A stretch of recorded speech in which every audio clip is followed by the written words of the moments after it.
नमस्कार दोस्तों, बहुत बहुत स्वागत है आपका। दोस्तों एनसीईआरटी इस सीरीज का ये दूसरा वीडियो है। पहले वीडियो में हमने फिजिक्स के 1000 यानी कि 1000 वन लाइनर क्वेश्चंस को किया था चैप्टर वाइज, साथ में और भी कुछ इंपॉर्टेंट क्वेश्चंस को देखा था। आज दूसरे दिन की क्लास या फिर कह सकते हैं सेकंड वीडियो में, खैर काफ़ी लंबे समय बाद मैं ये सीरीज कंटिन्यू कर रहा हूँ। 1000 क्वेश्चन बायोलॉजी को देखेंगे। इस वीडियो की बात करें, आपके रेलवे परीक्षा के लिए तो इम्पोर्टेंट है ही, साथ में सारे परीक्षा कोई भी एग्जाम्स अगर जो आप वनडे देने जा रहे हो तो सबके लिए इम्पोर्टेंट है। इसलिए वीडियो को शुरू से अंत तक देखिएगा। अगर जो आप यहाँ पे आ गए हो तो मैं आपसे एक और रिक्वेस्ट करूंगा, निवेदन करूंगा कि आप इस वीडियो को एयरफोन लगा के देखिएगा। एयरफोन इसलिए क्योंकि वन लाइनर क्वेश्चन है, मैं इस तरीके से रिपीट करने की कोशिश करूंगा। जो सिंपल क्वेश्चन होंगे उनको रिपीट नहीं करूंगा, वो तो आपका रिवीजन हो जाएगा। लेकिन जो ऐसे क्वेश्चन होंगे उनको मैं एक दो बार रिपीट करने की कोशिश करूंगा जिससे आपको याद हो जाए। ठीक है, तो इसलिए एयरफोन लगा के एकदम ध्यान से बैठ जाइए। कंप्लीट वीडियो लंबा होने वाला, 1 घंटे 1.5 घंटे का वीडियो जा सकता है, इसलिए अच्छे से देखिए। और एक बात और, आप लोग शेयर जरूर करिएगा और चैनल को सब्सक्राइब कर लीजिए, जिससे और भी आगे जो भी वीडियो जाती है उसका नोटिफिकेशन आपको मिलता रहे। ठीक, तो फिर से मैं बता देता हूं, ये आपके सभी एक दिवसीय परीक्षाओं के लिए है। अब यहाँ पे डिमांड आती है, सर इस जो आप वीडियो बना रहे हो इसके पीडीएफ भी, तो कंप्लीट पीडीएफ आपको यहाँ पे मिल जाएगा। लिंक आपको डिस्क्रिप्शन में मिल जाएगा। सामान्य विज्ञान स्पेशल सारी परीक्षाओं के लिए, तो डिस्क्रिप्शन में जाइए, यहाँ पे ये पीडीएफ मिल जाएगा, ले सकते हैं। साथ में रेलवे परीक्षा स्पेशल यहाँ पे करंट अफेयर्स की पीडीएफ बनाई गई है। इसमें 221 पेज का ये नोट्स है, अभी अपडेट होकर 230 पेज हो गया है। तो अपडेटेड पीडीएफ आपको मिलेगी। अगर जो आपको अपडेटेड नहीं मिलती तो आप मुझे डायरेक्ट व्हाट्सएप पे मैसेज कर लीजिएगा। मैं व्हाट्सएप नंबर यहाँ पे नीचे दे दिया है, तो अपडेटेड जो भी आपको सेंड कर दिया। देखो सितंबर तक ये बना था, हमने अक्टूबर नवंबर और इसमें ऐड करा दिया। ठीक है, तो अक्टूबर 2019 से लेकर नवंबर 2020 तक का कंप्लीट करंट अफेयर्स का पीडीएफ है। लिंक आपको डिस्क्रिप्शन में मिल जाएगा। 221 पेज का है, 56 टॉपिक है, उसके बाद आपका मंथली वाइज करंट अफेयर्स है। ठीक है, टॉपिक अलग है।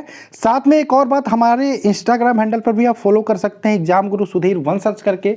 यहाँ पर भी आप हमसे कुछ भी सवाल जवाब पूछ सकते हैं। और यहाँ पे ये वाला टेलीग्राम ग्रुप मस्ट है आपको ज्वाइन करना, किसी भी एग्जाम्स की तैयारी करते हो, स्पेशली रेलवे के लिए, क्योंकि इसी में सारे वीडियोज के लिंक और जो इंपॉर्टेंट फ्री वाले पीडीएफ होते हैं यहाँ पर सेंड किए जाते हैं। ठीक, तो आशा आई होप अपने चैनल को सब्सक्राइब कर लिया होगा। आइए सेशन को शुरू करते हैं। बहुत इंपॉर्टेंट सेशन होने वाला है, और एक जैसा कि मैंने बोला था आपको, आपने सब्सक्राइब तो कर ही लिया होगा। चलिए शुरू करते हैं। तो स्टार्ट जो हम करेंगे चैप्टर वाइज करेंगे, उसके बाद अगर जो कुछ क्वेश्चन बचते हैं तो उनको हम कर लेंगे। तो सबसे पहला जो टॉपिक आपका आता है बायोलॉजी में बात करें तो जीवधारियों का वर्गीकरण।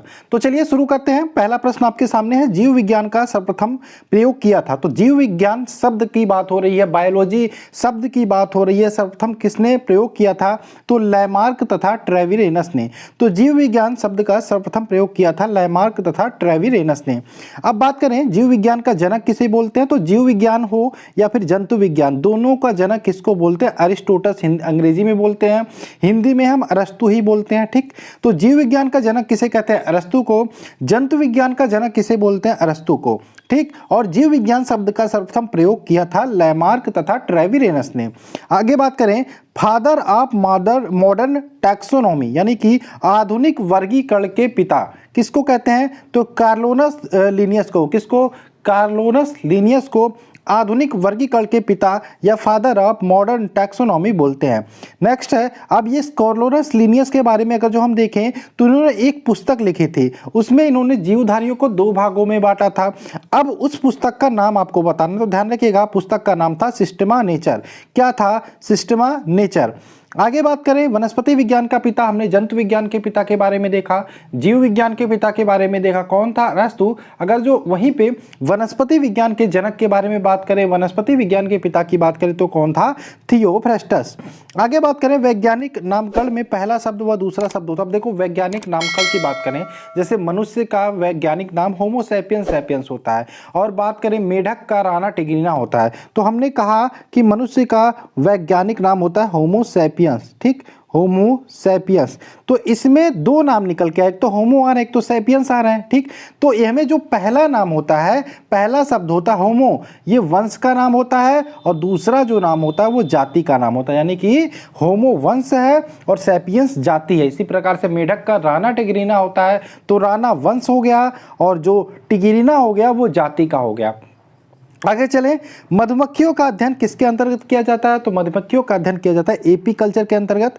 रेशम कीट पालन का अध्ययन किया जाता है सेरीकल्चर के अंतर्गत। मत्स्य पालन का अध्ययन किया जाता है पीसी कल्चर के अंतर्गत। कवकों के अध्ययन की बात करें तो माइकोलॉजी के अंतर्गत किया जाता है। शैवालों का अध्ययन फाइकोलॉजी के अंतर्गत। पुष्पों के अध्ययन की बात करें एंथोलॉजी के अंतर्गत।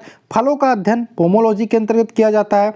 वहीं बात करें अगर जो हम पक्षियों के अध्ययन की तो ऑर्निथोलॉजी के अंतर्गत किया जाता है। कीटों के अध्ययन की बात करें तो एंटोमोलॉजी के अंतर्गत किया जाता है।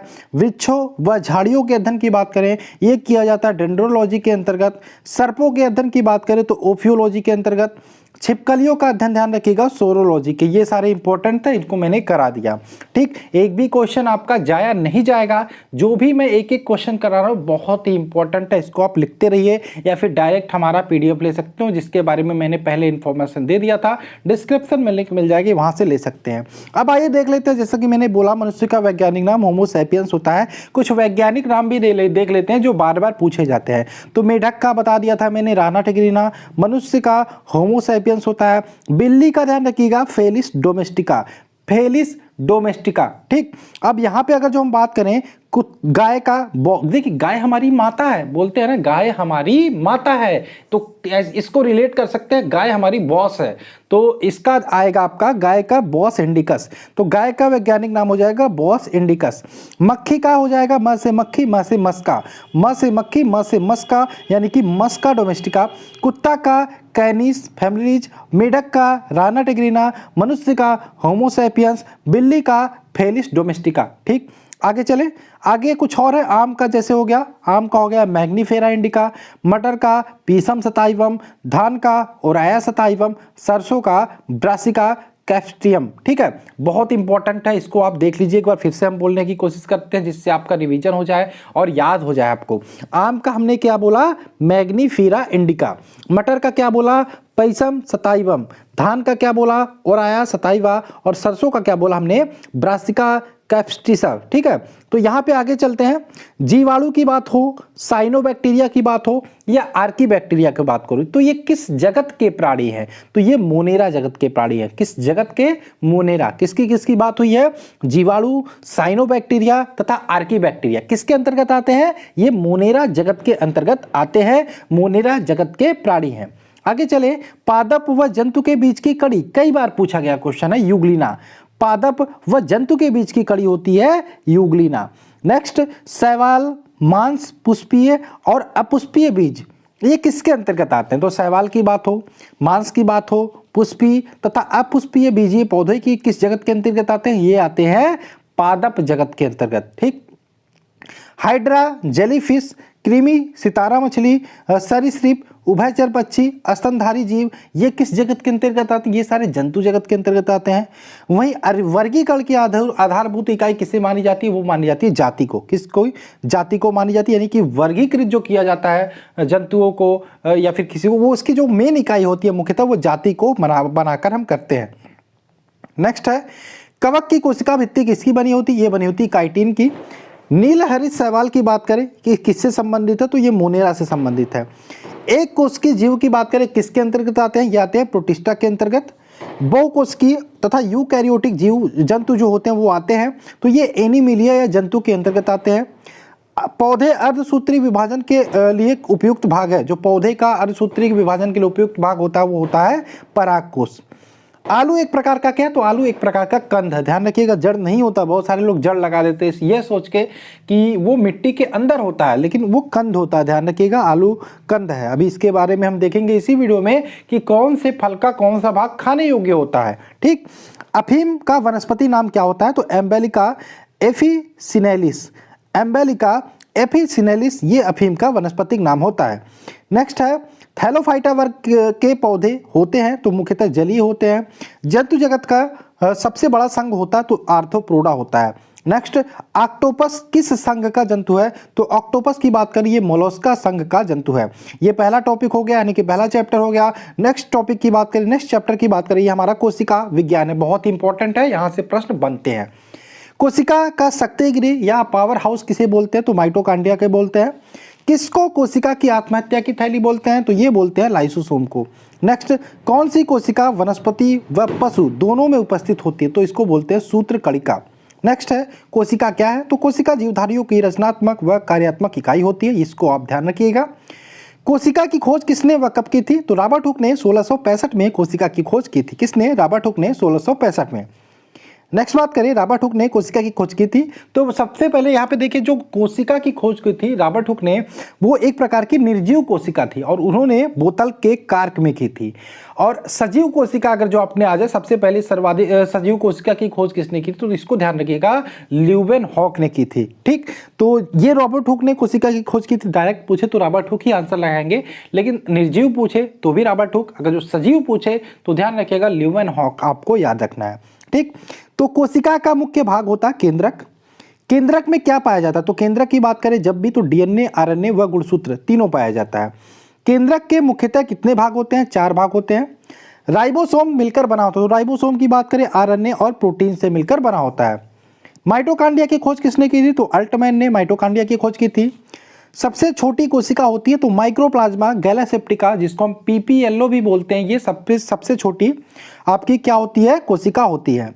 सबसे बड़ी कोशिका की बात करें तो शुतुरमुर्ग का अंडा या फिर ऑस्ट्रिच एग की बात करें तो ये सबसे बड़ी कोशिका होती है। सबसे लंबी अगर जो कोशिका की बात करें, तंत्रिका कोशिका आपकी सबसे लंबी, ठीक है, तो न्यूरॉन्स की होती है। न्यूरॉन्स की जो तंत्रिका कोशिका होती है वो सबसे लंबी होती है। सेल वॉल किस में पाई जाती है? तो सेल वॉल की बात करें ये पादप में पाई जाती है, यानी कि पौधों में पाई जाती है। हरे पौधों की भित्ति किसकी बनी होती है? तो हरे पौधों की भित्ति होती है वो सेलुलोज की बनी होती है।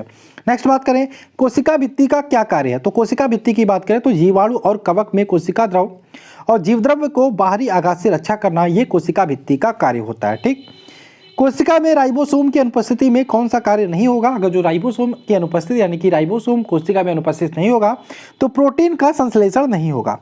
आगे बात करें, जीवद्रव्य का नामकरण किसने किया था? तो जीवद्रव्य के नामकरण की बात करें पुरकिंजे ने किया था। जीवद्रव्य में कार्बनिक व अकार्बनिक और कार्बनिक यौगिकों का अनुपात होता है। अगर जो आप ये वीडियो देख रहे होंगे, क्वेश्चंस आपके सामने आ रहे होंगे, तो आपको पता होगा कितने इंपॉर्टेंट क्वेश्चन आप यहाँ पे कर रहे हो। तो जीवद्रव्य में अकार्बनिक और कार्बनिक यौगिकों का जो अनुपात होता है 81:19 होता है। कोशिका के अध्ययन को कहते हैं तो साइटोलॉजी कहते हैं। सबसे लंबी कोशिका होती है तो तंत्रिका तंत्र की कोशिका या नर्वस सिस्टम की कोशिका सबसे लंबी होती है। कोशिका सिद्धांत का प्रतिपादन किया था तो स्लाइडन तथा स्वान ने कोशिका सिद्धांत का प्रतिपादन किया था। नेक्स्ट बात करें, तारकाय या सेंट्रोसोम पाया जाता है तो ये केवल जंतुओं में पाया जाता है, जंतु कोशिका में पाया जाता है। प्रोटीन की फैक्ट्री कहा जाता है किसको? राइबोसोम को प्रोटीन की फैक्ट्री कहा जाता है। कोशिका के अणुओं का यातायात प्रबंधक किसको बोलते हैं? तो गाल्जी काय को कोशिका के अणुओं का यात्रा प्रबंधक बोलते हैं। स्तनधारियों के आरबीसी में नहीं पाया जाता तो स्तनधारियों के आरबीसी में लाइसोसोम नहीं पाया जाता।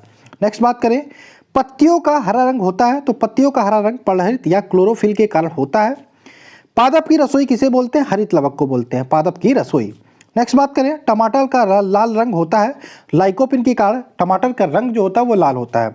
नेक्स्ट, पत्तियों का रंग पीला होता है तो पत्तियों के रंग के पीला की बात करें कैरोटीन के कारण होता है। ये सारे क्वेश्चन बहुत ही सिंपल आपको आते होंगे।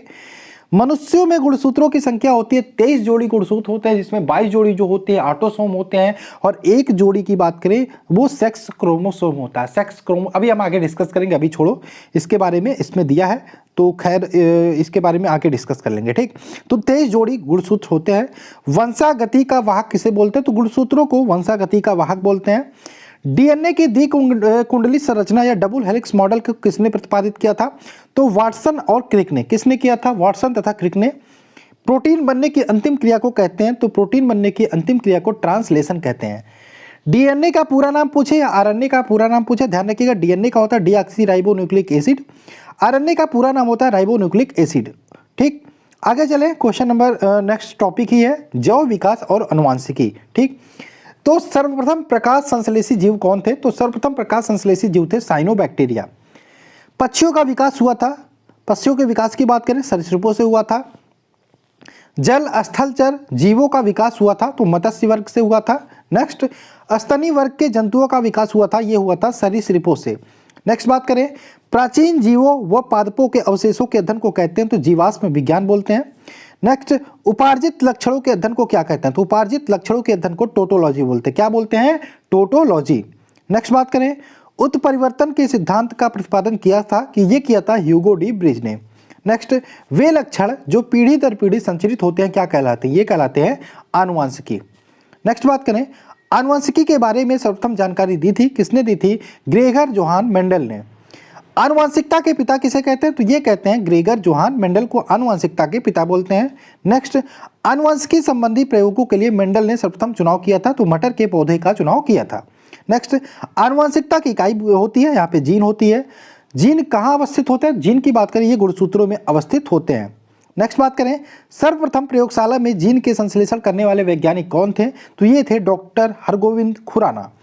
नेक्स्ट, एक जीन एक एंजाइम सिद्धांत किसने प्रतिपादित किया था? एक जीन एक एंजाइम सिद्धांत जो था वो वीडल तथा रेटम ने प्रतिपादित किया था। ध्यान रखिएगा, बहुत इंपॉर्टेंट है। वीडल तथा रेटम ने एक जीन एक एंजाइम सिद्धांत प्रतिपादित किया था। जीन का वर्तमान नाम देने वाले वैज्ञानिक थे, तो जीन का वर्तमान नाम देने वाले वैज्ञानिक थे कौन थे? जोहानसन। कोशिका में पाया जाने वाला आनुवंशिक पदार्थ क्या होता है? तो कोशिका में पाया जाने वाला आनुवंशिक पदार्थ होता है डीएनए। प्रयोगशाला में डीएनए का संश्लेषण किसने किया था? तो खुराना ने किया था। किसने? खुराना ने। माता पिता के गुणसूत्रों की उनकी संतानों में किसके द्वारा स्थानांतरित होती है? तो अभी हमने बात किया था नेक्स्ट वीडियो में, ठीक है। तो ये होता है गुणसूत्रों द्वारा। मनुष्य में द्विगुणित क्रोमोसोम की संख्या होती है तो 23 जोड़ी की बात हो रही है, 23 जोड़ी। अगर जो सिंगल में पूछे तो कुल 46, कुल गुणसूत्रों की संख्या 46 होती है। अब यहाँ पे हमने बोला था आपको कि 23 जोड़ी होती है टोटल, 22 जोड़ी होता है ऑटोसोम, ये तो मेल हो या फीमेल समान होता है, और एक जोड़ी होता है आपका जिसको हम बोलते हैं सेक्स क्रोमोसोम। अब इस एक जोड़ी की अगर जो हम बात करें, इसमें अगर जो XX निकल के आ गया तो आप कहोगे लड़की होगी, और XY हो गया तो लड़का होगा। इसको आप ध्यान रखिएगा, ठीक। तो XX होगा, XY होगा तो लड़का होगा, नर का गुणसूत्र सम्मिलित होगा। XX होगा तो मादा होगी, ठीक। ये आप ध्यान रखिएगा। आगे चले, क्वेश्चन नंबर 24 है, बच्चे का लिंग निर्धारण के लिए उत्तरदायी क्रोमोसोम होता है, पिता का क्रोमोसोम होता है। एक सामान्य मानव शुक्राणु में ऑटोसोम की संख्या होती है 22 जोड़ी, ऑटोसोम की बात हो रही है, 22 जोड़ी होती है। सेक्स क्रोमोसोम 1 जोड़ी होती है। कौन सा लिंग सहलग्न रोग है? वर्णांतता की बात करें, आनुवंशिक रोग होता है, ये लिंग सहलग्न रोग भी होता है। शिशु का नेतृत्व पिता स्थापित करने के लिए निम्न में से किस एक तकनीक का प्रयोग करते हैं? तो यहाँ पे डीएनए फिंगरप्रिंट। शिशु नेतृत्व की बात करें, जैसे आपने फिल्मों में देखा होगा कि कोई अगर जो साबित करना चाहता है ये मेरी पिता है, ये मेरी माता, तो डीएनए तथा फिंगरप्रिंट ये एक प्रक्रिया होती है जिसके तहत ये पता चल सकता है, ठीक। वर्णांधता वाले व्यक्ति को रंग दिखाई देता है, यहाँ पे हरा, तो लाल रंग अगर जो होगा तो उसे हरा दिखाई देगा, ठीक। नेक्स्ट है, मनुष्य में लाल हरी वर्णांधता को जाना जाता है, तो इसको जाना जाता है प्रोटोनोपिया व ड्यूटोरोनोपिया के रूप में। नेक्स्ट बात करें, एक वर्णांध पुरुष एक सामान्य महिला से विवाह करता है तो वर्णांधता के लक्षण होंगे, तो ये पुत्रियों के पुत्रों में, मतलब उसके पुत्र में नहीं होगा, उसके पुत्रियों के पुत्रों में होगा, ठीक। लाल हरा वर्णांधता किसके कारण होता है? तो X गुणसूत्रों की वंशागति के कारण होता है। हीमोफीलिया की बात करें, यह रक्त का थक्का नहीं बनता हीमोफीलिया में। और अगर जो बात करें गुणसूत्रों में पाया जाने वाला आनुवंशिक पदार्थ होता तो ये होता है जीनोम या जीन होता है, ठीक। आगे बात करें, आगे हमारा वनस्पति विज्ञान है। पेड़ व पौधे व उनके क्रियाकलापों के अध्ययन को कहते हैं, तो इसको बोलते हैं वनस्पति विज्ञान। वनस्पति विज्ञान के जनक, इसको हमने पहले चैप्टर में ही डिस्कस कर लिया था, थियोफ्रेस्टस। और हिस्टोरिया प्लांटेरम पुस्तक के लेखक कौन थे? चूंकि वनस्पति विज्ञान के जनक थे थियोफ्रेस्टस, और इसलिए इन्होंने हिस्टोरिया प्लांटेरम नामक बुक को लिखा था थियोफ्रेस्टस ने। आगे बात करें, फाइकोलॉजी में किसका अध्ययन किया जाता है? तो फाइकोलॉजी की बात करें, इसके अंतर्गत शैवालों का अध्ययन किया जाता है। पर्यावरण का अध्ययन जीव विज्ञान की किस शाखा के अंतर्गत करते हैं? ये करते हैं पारिस्थितिकी शाखा के अंतर्गत। फूलों के संवर्धन के विज्ञान को कहते हैं फ्लोरिकल्चर। झाड़ियों के अध्ययन किया जाता है, ये किया जाता है डेंड्रोलॉजी के अंतर्गत। पौधों में वाष्पोत्सर्जन की क्रिया होती है, किसमें होती है? पत्तियों में होती है, पत्तियों में जलरंध्र पाए जाते हैं, उसी में होती है। प्रकाश संश्लेषण की प्रथम स्थिर यौगिक है, तो फास्फोरिक ग्लिसरीन अम्ल। ऑक्जिन कैसा हार्मोन है? ये ऑक्जिन की बात करें, ये प्रकार का पादप हार्मोन है। तने में वृद्धि को मापने का यंत्र है, तो ऑक्जिनोमीटर के द्वारा तने में वृद्धि को मापा जाता है। हरे प्रोटोजोआ को किस नाम से जाना जाता है? ये जाना जाता है पैरामीशियम नाम से। क्लोरोफिल में उपस्थित होती है, तो क्लोरोफिल में मैग्नीशियम उपस्थित होती है। प्रकाश संश्लेषण की क्रिया में ऑक्सीजन निकलता है, तो पानी से। दलहन के जड़ों को नष्ट करने वाले जीवाणु कौन से हैं? तो राइजोबियम नामक जीवाणु है जो दलहन के जड़ों को नष्ट करते हैं। नारियल में प्रकीर्णन कैसे होता है? तो पानी के द्वारा होता है। जिन फल का निर्माण केवल अंडाशय से होता है उन्हें क्या बोलते हैं? उन्हें हम सत्य फल बोलते हैं। सत्य फल के उदाहरण की बात करें, सेब, कटहल, नाशपाती। एग्जाम्पल ऐसे ही क्वेश्चन आता है कि सत्य फल इनमें से कौन सा है? तो ध्यान रखिएगा, जिन फलों के निर्माण केवल अंडाशय से होता है उन्हें हम सत्य फल बोलते हैं। कुछ एग्जाम्पल है जैसे सेब, कटहल, नाशपाती, इसको ध्यान रखिएगा। प्रकाश संश्लेषण की दर सर्वाधिक होती है लाल प्रकाश में, न्यूनतम किस में होती है? हरे प्रकाश में। लाल जल को जड़ों से पत्तियों तक कौन पहुंचाता है? जाइलम। और भोजन को यहाँ पे बात करें, आपका कुछ इस प्रकार से वृक्ष होता है, तो जो जल होता है, खनिज लवण होते हैं, वो यहाँ पे मिट्टी में होते हैं। तो ये मिट्टी से ऊपर पत्तियों तक या ऊपर तक पौधों में तनों तक पहुँचाने का कार्य जो करता है वो जाइलम करता है। और प्रकाश संश्लेषण से जो पौधों में भोजन बनता है वो जड़ों तक पहुँचाने का कार्य कौन करता है? फ्लोएम करता है। तो यहाँ पे क्वेश्चन आपका दो प्रकार से बनेगा, जल को जड़ों से पत्तियों तक पहुँचाता है जाइलम, और भोजन को पत्तियों से जड़ तक पहुँचाता है फ्लोएम। आगे बात करें, जिम्नोस्पर्म का सबसे छोटा पौधा है तो जैमिया इग्मिया। मृदा अपरदन रोकने में सहायता प्रदान करता है तो ब्रायोफाइटा। दूध से दही बनने में सहायक होता है लैक्टोबैसिलस। दूध के पाश्चराइजेशन की खोज की थी किसने की थी? लुई पॉस्चर ने की थी। रैबीज के टीके की खोज की थी लुई पॉस्चर ने। प्रोटीन का सबसे अच्छा स्रोत है सोयाबीन। आगे बात करें, वे पौधे जिसमें पुष्प व बीज नहीं होता क्या कहलाते हैं? अपुष्पी पौधे। सबसे लंबा जीवित वृक्ष होता है सिकोया। सबसे बड़ा बीजांड किसका होता है? तो साइकस का बीजांड सबसे बड़ा बीजांड होता है। कवक व शैवाल दोनों वर्ग के पौधे से मिलकर बना होता है। ये देखो ध्यान रखना, लाइकेन की बात करें, कवक व शैवाल दोनों वर्ग के पौधों से मिलकर बना होता है। अफीम प्राप्त होती है तो अफीम कच्चे फलों के लैक्टस से अफीम प्राप्त होती है। तंबाकू में सुगंध पैदा करने वाले बैक्टीरिया होते हैं तो ये होते हैं बैसिलस मेगाथेरियम। चाय व गेहूं किस मूल के पौधे हैं? तो ध्यान रखिएगा, चावल व गेहूं सोलेनेसी मूल के पौधे हैं। जड़ की कोशिका में उपस्थित लवण को कहते हैं ल्यूकोप्लास्ट। गन्ने की चीनी किसके संयोग से बनती है? तो गन्ने की चीनी किसके संयोग से बनती है? तो ग्लूकोज व फ्रक्टोज के संयोग से बनती है। एकमात्र हार्मोन जो गैसीय रूप में पाया जाता है एथिलीन। अम्ल वर्षा के लिए कौन उत्तरदायी है? तो सल्फर व नाइट्रोजन की ऑक्साइड अम्ल वर्षा के लिए जिम्मेदार है। नेक्स्ट बात करें, हरित गृह प्रभाव के लिए जिम्मेदार माना जाता है तो ये माना जाता है CO2 यानी कि कार्बन डाइऑक्साइड को। फलों के अध्ययन को कहते हैं पोमोलॉजी। मरुस्थलीय पौधों के अध्ययन को कहते हैं जीरोफाइट्स। पत्तों में पर्णहरित होता है कोशिका में। सबसे छोटा नग्नबीजी पौधा होता है जेमिया पिग्मिया। सबसे लंबा गुणसूत्र होता है ट्राइलियम। सबसे छोटा गुणसूत्र की बात करें शैवालों में होता है। सबसे छोटा आवृत बीजी पौधा कौन सा होता है? लेमना होता है, एक प्रकार का जलीय पौधा है। सबसे बड़ा आवृत बीजी पौधा की बात करें तो यूकेलिप्टस होता है। सबसे छोटा पुष्प, ये बार बार पूछा जाता है, तो उल्फिया सबसे छोटा पुष्प है। सबसे बड़ा पुष्प की बात करें तो रेफ्लेसिया सबसे बड़ा पुष्प है। पौधे का कौन सा भाग श्वसन करती है? तो पत्ती श्वसन करती है। और सिंकोना या सिकोया वृक्ष के किस भाग से कुनन प्राप्त किया जाता है? तने की छाल से। और वृक्षों की छाल पर उगने वाले कवक को कहते हैं कार्टिकेल्स।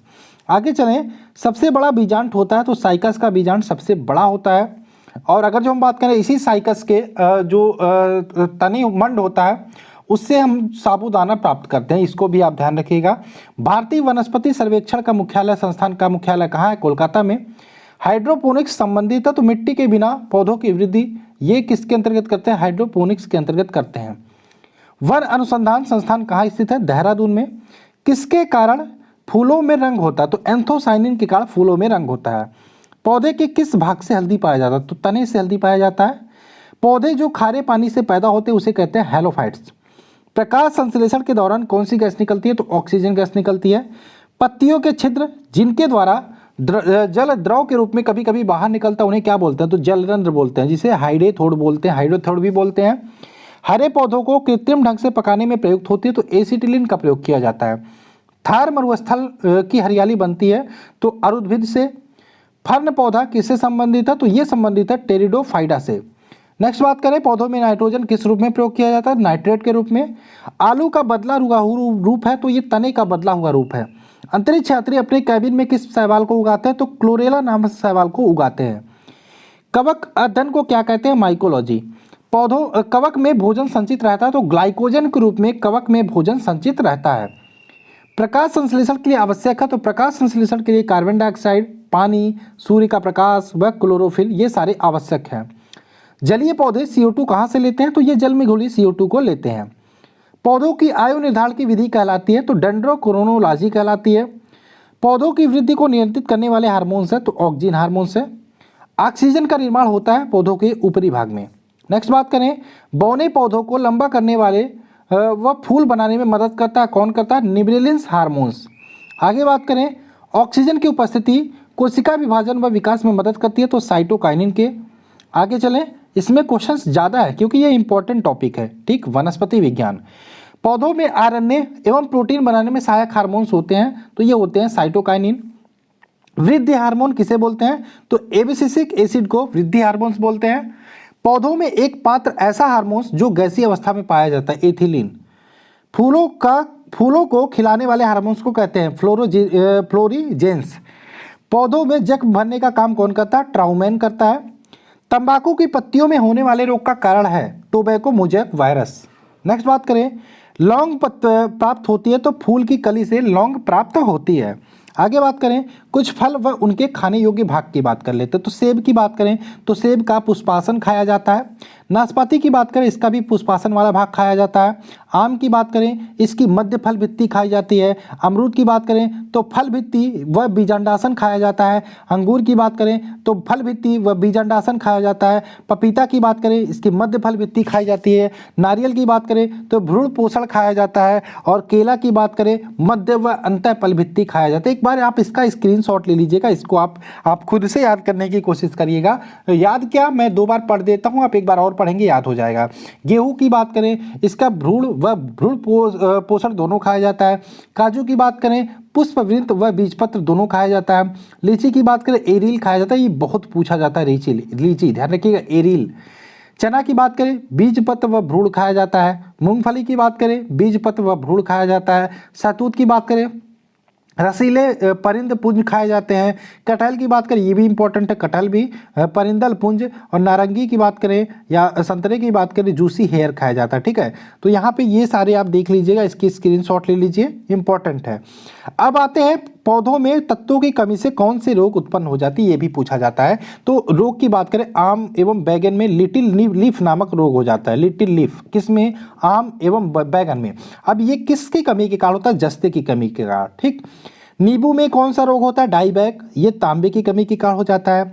नींबू में लिटिफ और लीफ नामक एक रोग होता है, ये तांबे की कमी से हो जाता है। फूल गोभी में ब्राउनिंग नामक रोग बोरॉन की कमी से हो जाता है। मटर में मार्स रोग हो जाता है, ये मैग्नीज की कमी के कारण हो जाता है। लीची में पत्ती जल जाती है, उसकी पोटेशियम की कमी के कारण। धान में खैरा रोग बहुत फेमस है, ये जस्ते के कारण होता है, जस्ते की कमी के कारण। आलू में ब्लैक हट रोग हो जाता है, ये भंडारण में O2 की कमी के कारण ब्लैक हट नामक रोग हो जाता है। आंवले में निक्रोसिन हो जाता है, ये बोरोन की कमी के कारण। सलजम में वाटर कोर हो जाता है, मैग्नीज के कारण। गाजर में कोटर स्पॉट हो जाता है, ये कैल्शियम के कारण। मक्का में व्हाइट बड हो जाता है, ये जस्ता के कारण। चुकंदर में हट रॉट हो जाता है, ये बोरॉन के कारण होता है, ठीक। आगे चलें, अब पारिस्थितिकी यानी कि ये भी इंपॉर्टेंट टॉपिक है, यहाँ से भी प्रश्न बनते हैं। चलिए इसको देख लेते हैं। भारत में पर्यावरण संरक्षण अधिनियम कब पारित किया गया था? 1986 में। विश्व पर्यावरण दिवस मनाया जाता है 5 जून को। विश्व पर्यावरण संरक्षण दिवस मनाया जाता है 20 नवंबर को। पारिस्थितिकी शब्द का सर्वप्रथम प्रतिपादन किया था किसने? बहुत इंपॉर्टेंट है, रिटर ने। पारिस्थितिकी निम्न में किसके बीच पारस्परिक संबंध को दर्शाती है? तो जीव व वातावरण के बीच पारस्परिक संबंध को दर्शाती है। पारिस्थितिकी तंत्र शब्दावली किसने प्रस्तुत की थी? टेंसले ने। पारिस्थितिकी तंत्र के 2 घटक कौन कौन से हैं? तो जैविक घटक और अजैविक घटक। किसी पारिस्थितिकी तंत्र में ऊर्जा के प्रवाह की श्रृंखला क्या कहलाती है? तो उत्पादक, उपभोक्ता और अपघटक, ये 3 श्रृंखला, ये प्रवाह की श्रृंखला कहलाती है। परितंत्र में ऊर्जा का प्राथमिक व या मुख्य स्रोत होता है, तो ये होता है सूर्य का प्रकाश। वायु एवं जल की क्रिया द्वारा भूमि का कटाव क्या कहलाता है? अपरदन कहलाता है। मुख्यतः मैंग्रोव वाली ज्वारीय वन कहाँ पाया जाता है? तो ये पाया जाता है सुंदरबन डेल्टा में। मैंग्रोव वनस्पति का मुख्य घटक होता है, तो राइजोफोरा मैंग्रोव वनस्पति का मुख्य घटक होता है। समुद्र के किनारे के वनस्पति क्या कहलाती है? तो ये कहलाती है लवणोद्भिद वनस्पति। वे घटक जो अपना भोजन स्वयं बनाते हैं, ये कहलाते हैं उत्पादक। वे घटक जो उत्पाद द्वारा बनाए भोजन का उपयोग करते हैं, ये कहलाते हैं उपभोक्ता। उपभोक्ता कितने प्रकार के होते हैं? ये 3 प्रकार के होते हैं, ठीक। बात करें प्राथमिक उपभोक्ता के उदाहरण, तो प्राथमिक उपभोक्ता में आपके गाय, भैंस, बकरी आ जाती है। ये इकोलॉजी बहुत इंपॉर्टेंट है, ठीक है। द्वितीय उपभोक्ता के अंतर्गत बात करें, ये आपके लोमड़ी, भेड़िया, मोर आ जाती है। तृतीय उपभोक्ता की बात करें, आपका बाघ, शेर, चीता आदि आ जाते हैं। कवक व जीवाणु किस वर्ग के अंतर्गत आते हैं? अपघटक वर्ग के अंतर्गत। हाइड्रोफाइट कहते हैं, तो एक जलीय पौधों को हाइड्रोफाइट बोलते हैं। पारिस्थितिकी संतुलन बनाए रखने के लिए भारत में वन क्षेत्र कितने अनुपात में होना चाहिए? तो 33.3% के अनुपात में होना चाहिए। और विश्व का सबसे अधिक तेजी से बढ़ने वाला जल पादप कौन है? तो जल हायसिन विश्व का सबसे तेजी से बढ़ने वाला जल पादप होता है। आगे बात करें प्रदूषण यानी कि पोल्यूशन वाला चैप्टर भी देख लेते हैं। तो वायु प्रदूषण के संदर्भ में पीएम का देखो, पीएम को जब भी बात करें PM 2.1, तो पीएम का फुल फॉर्म होता है पर्टिकुलर मैटर या कणकीय पदार्थ। केंद्रीय प्रदूषण नियंत्रण बोर्ड कहाँ स्थित है? दिल्ली में। भारतीय वन प्रबंधन संस्थान भोपाल में स्थित है। राष्ट्रीय विज्ञान औद्योगिक संस्थान की बात करें, ये आपका फरीदाबाद में स्थित है। आपको याद होगा भोपाल, आपको याद कहाँ होगा? 1984 की बात है, 1984 की बात है। मुझे भी नहीं याद होगा, शायद मैं पैदा भी नहीं हुआ था। मेरा खुद डेट ऑफ बर्थ 1985 है, 1995 है। तो 3 दिसंबर 1984 एक काला दिन कह सकते हैं भोपाल गैस त्रासदी, ठीक है। तो इसमें जो केमिकल फैक्ट्री थी उसमें गैस लीकेज हुई थी, जिससे बहुत सारे लोग मारे गए थे। तो इसमें कौन सी गैस लीकेज हुई थी? बार बार पूछा जाता है, मिथाइल आइसोसाइनेट। वायु प्रदूषण के मुख्य कारण होते हैं, तो वायु प्रदूषण के मुख्य कारण जो गैस होते हैं वो carbon monoxide, sulphur dioxide, hydrogen sulphide, hydrogen fluoride, nitrogen के ऑक्साइड और अमोनियम, ये आपके वायु प्रदूषण के मुख्य कारण होते हैं।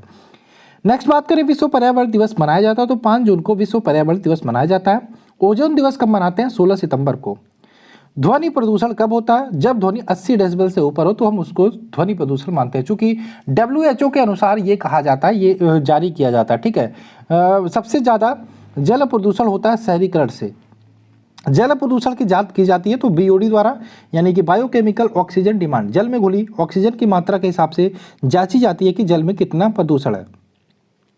जल प्रदूषण कब होता है? तो जब जल में O2 की मात्रा कम हो जाती है, ऑक्सीजन की मात्रा कम हो जाती है, तब उस स्थिति को जल प्रदूषित मानते हैं, ठीक।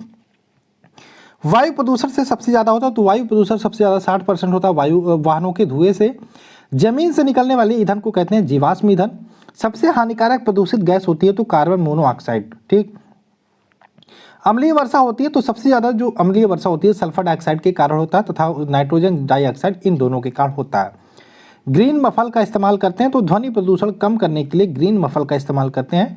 रेडियो एक्टिव से कहाँ प्रदूषण होता है? तो जल, वायु, जमीन, यानी कि तीनों जगहों पे रेडियो एक्टिविटी से प्रदूषण होता है। सबसे खतरनाक रेडियो एक्टिव तत्व है तो स्ट्रोंटियम 90 सबसे खतरनाक रेडियो एक्टिव तत्व माना जाता है। जेट प्लेन से निकलने वाला प्रदूषण किस श्रेणी में आता है? तो एरोसॉल श्रेणी में आता है।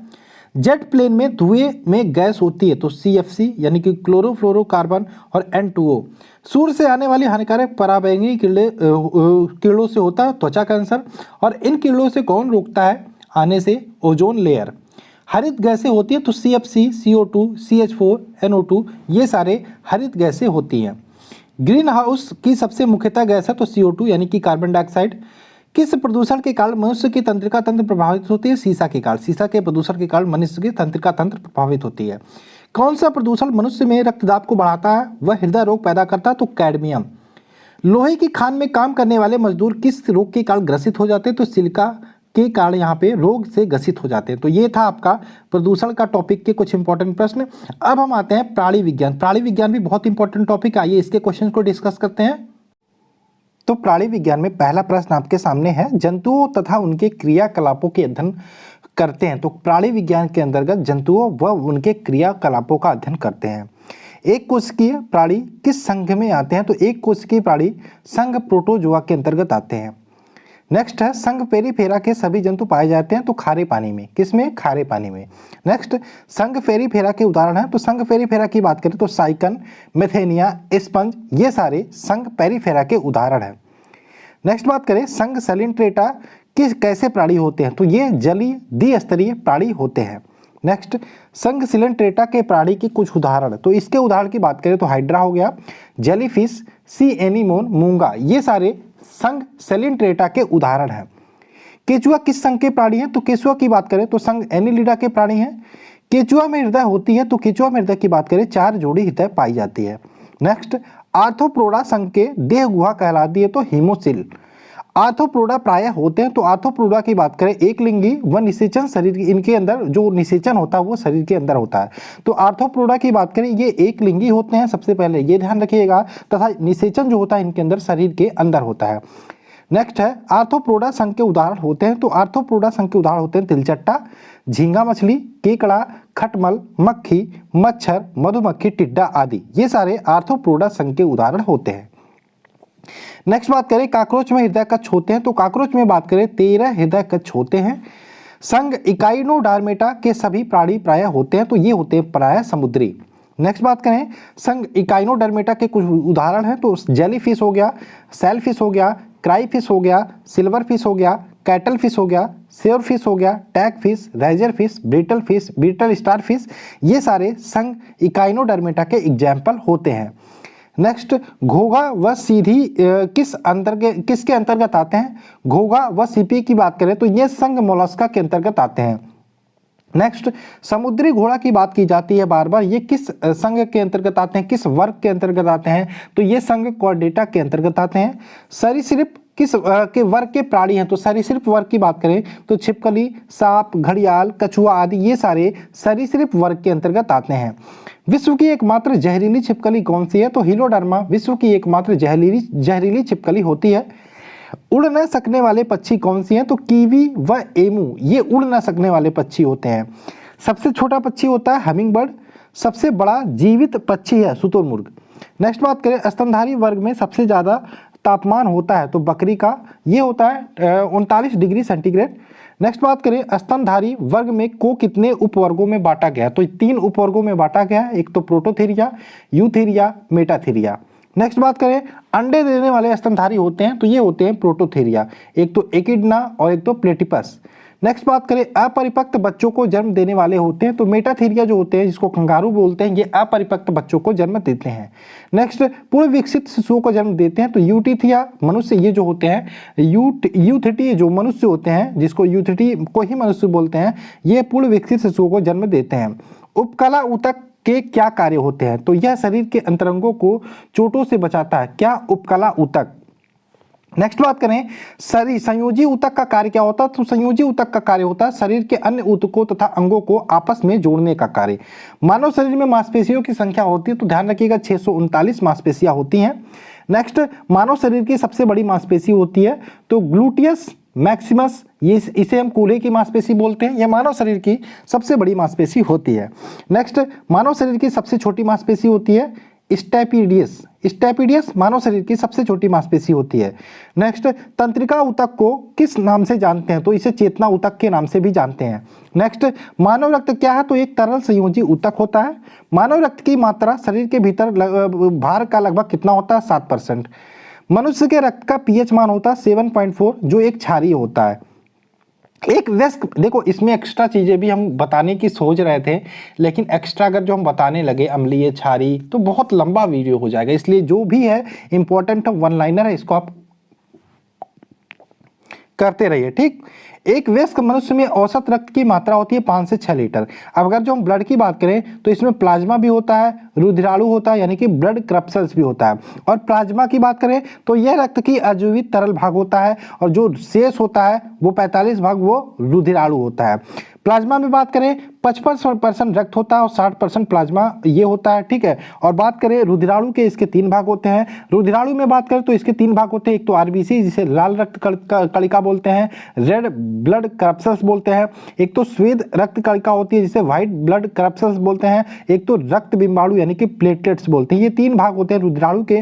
वहीं प्लेटलेट्स की बात करें इसमें 90% भाग जो होता है वो जल होता है, 7% प्रोटीन का होता है और 0.9% में लवण व ग्लूकोज शेष होता है। प्लाज्मा की बात करें, प्लाज्मा के कार्य की, तो ये पचे हुए भोजन एवं हार्मोन्स को अन्य भागों में पहुंचाना होता है। अब बात करें आरबीसी की, ठीक है। तो आरबीसी की बात करें, इसका निर्माण कहाँ पे होता है? तो अस्थि मज्जा में इसका निर्माण होता है। आरबीसी की मृत्यु की बात करें तो यकृत में होता है, प्लीहा में होता है, ये दोनों ध्यान रखिएगा। आरबीसी में केंद्रक नहीं होता, तो वो यहाँ पे बात करें, ठीक है, ये आरबीसी में केंद्रक नहीं होता, ये आपको बताना है। तो यहाँ पे ध्यान रखिएगा, इसका अपवाद होता है। ठीक है। आरबीसी में केंद्रक नहीं होता, ये आप ध्यान रखिएगा। क्या आरबीसी जो रेड ब्लड करप्शन होता है उसमें केंद्रक नहीं पाया जाता है, लेकिन इसमें अपवाद दो होते हैं, अपवाद ही पूछा जाता है। तो ऊंट व लामा इनके आरबीसी में केंद्रक पाया जाता है। ठीक, आरबीसी के जीवन काल की बात करें तो 120 दिन होता है। लाल रक्त का रंग लाल होता है तो हिम नामक हीमोग्लोबिन में हिम नामक रंजक पाया जाता है, इसी के कारण हमारा जो ब्लड होता है, यह रक्त होता है, उसका रंग लाल होता है। हीमोग्लोबिन में पाया जाने वाला लौह यौगिक कौन सा होता है? हीमैटिन। आरबीसी का मुख्य कार्य क्या है? तो शरीर के हर भाग में ऑक्सीजन पहुंचाना व कार्बन डाइऑक्साइड वापस ले जाना, ये आरबीसी का मुख्य कार्य होता है। नेक्स्ट, शरीर में रक्त छिड़ता हो जाती है किसके कारण? हीमोग्लोबिन की कमी के कारण।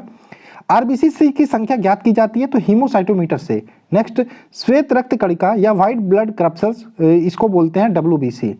डब्ल्यूबीसी का निर्माण होता है अस्थि मज्जा में। डब्ल्यूबीसी की जीवन काल होता है 2 से 4 दिन और इसकी मृत्यु कहाँ होती है? रक्त में ही इसकी मृत्यु हो जाती है।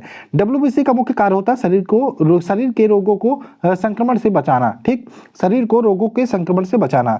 रक्त बिंबाणु या ब्लड प्लेटलेट्स की बात करें, इसका जीवन काल 3 से 5 दिन होता है, ये भी ध्यान रखिएगा। रक्त बिंबाणु का मुख्य कार्य क्या होता है? तो रक्त का थक्का बनाने में मदद करना रक्त बिंबाणु का मुख्य कार्य होता है। नेक्स्ट, रक्त बिंबाणु का मुख्य गुण होता है तो इसमें केंद्रक नहीं होता, वह इसका निर्माण अस्थि मज्जा में होता है। ये किसका गुण होता है? रक्त बिंबाणु का मुख्य गुण होता है। नेक्स्ट, डेंगू ज्वर होने से शरीर पर क्या प्रभाव पड़ता है? तो शरीर में प्लेटलेट्स की कमी हो जाती है। क्या होने से? डेंगू ज्वर होने से। नेक्स्ट बात करें, हमारे शरीर में रक्त हमारे शरीर में ताप को नियंत्रित करने का काम करता है, इसको भी ध्यान रखिएगा। और शरीर को रोगों से रक्षा भी करता है कौन? रक्त। रक्त की बात करें, रक्त का थक्का बनाने में सहायक विटामिन कौन सा होता है? विटामिन के। और रक्त का थक्का बनाने के लिए महत्वपूर्ण प्रोटीन की बात करें तो फाइब्रिनोजेन प्रोटीन महत्वपूर्ण होता है रक्त का थक्का जमाने में। मानव में रक्त के समूहों की खोज की थी तो कार्ल लैंडस्टीनर ने खोज की थी। मनुष्य में रक्त की भिन्नता का मुख्यतः कारण क्या होता है? तो आरबीसी में पाई जाने वाली ग्लाइकोप्रोटीन के कारण रक्त ब्लड जो होती है वो अलग अलग या क्या होता है, आपने देखा होगा blood A group, B group, C group, तो ये भिन्नता जो होती है वो रक्त में पाई जाने वाले ग्लाइकोप्रोटीन के कारण होती है। एंटीजन कितने प्रकार के होते हैं? दो प्रकार के होते हैं, 2 एंटीजन ए, एंटीजन बी। ठीक है, 2 प्रकार के एंटीजन, एक एंटीजन ए, एंटीजन बी। मनुष्य में कितने प्रकार के रुधिर वर्ग होते हैं? 4 प्रकार के, ए, बी, ए बी और ओ। नेक्स्ट, किस रक्त समूह को सर्वदाता कहते हैं? रक्त समूह ओ। सर्वग्राही रक्त समूह किसको कहते हैं? तो ए बी रक्त समूह को सर्वग्राही बोलते हैं। ऊंचाई पर जाने पर क्या होता है? आरबीसी का आकार जो होता है वो बढ़ जाता है। रुधिर को वाहिनियों में जमने से रोकता है, कौन रोकता है? हिपैरिन। रक्त वर्ग की खोज के लिए लैंडस्टीनर को नोबेल मिला, कब मिला था? 1930 में। नेक्स्ट बात करें, शरीर का रुधिर बैंक किसको कहते हैं? तो प्लीहा को शरीर का रुधिर बैंक बोलते हैं। शरीर में एंटीबॉडी का निर्माण करती है तो लिम्फोसाइट कोशिकाएं शरीर में एंटीबॉडी का निर्माण करती हैं। नेक्स्ट, प्लेटलेट्स को कौन किस नाम से जानते हैं? तो थ्रोम्बोसाइट नाम से भी प्लेटलेट्स को जानते हैं।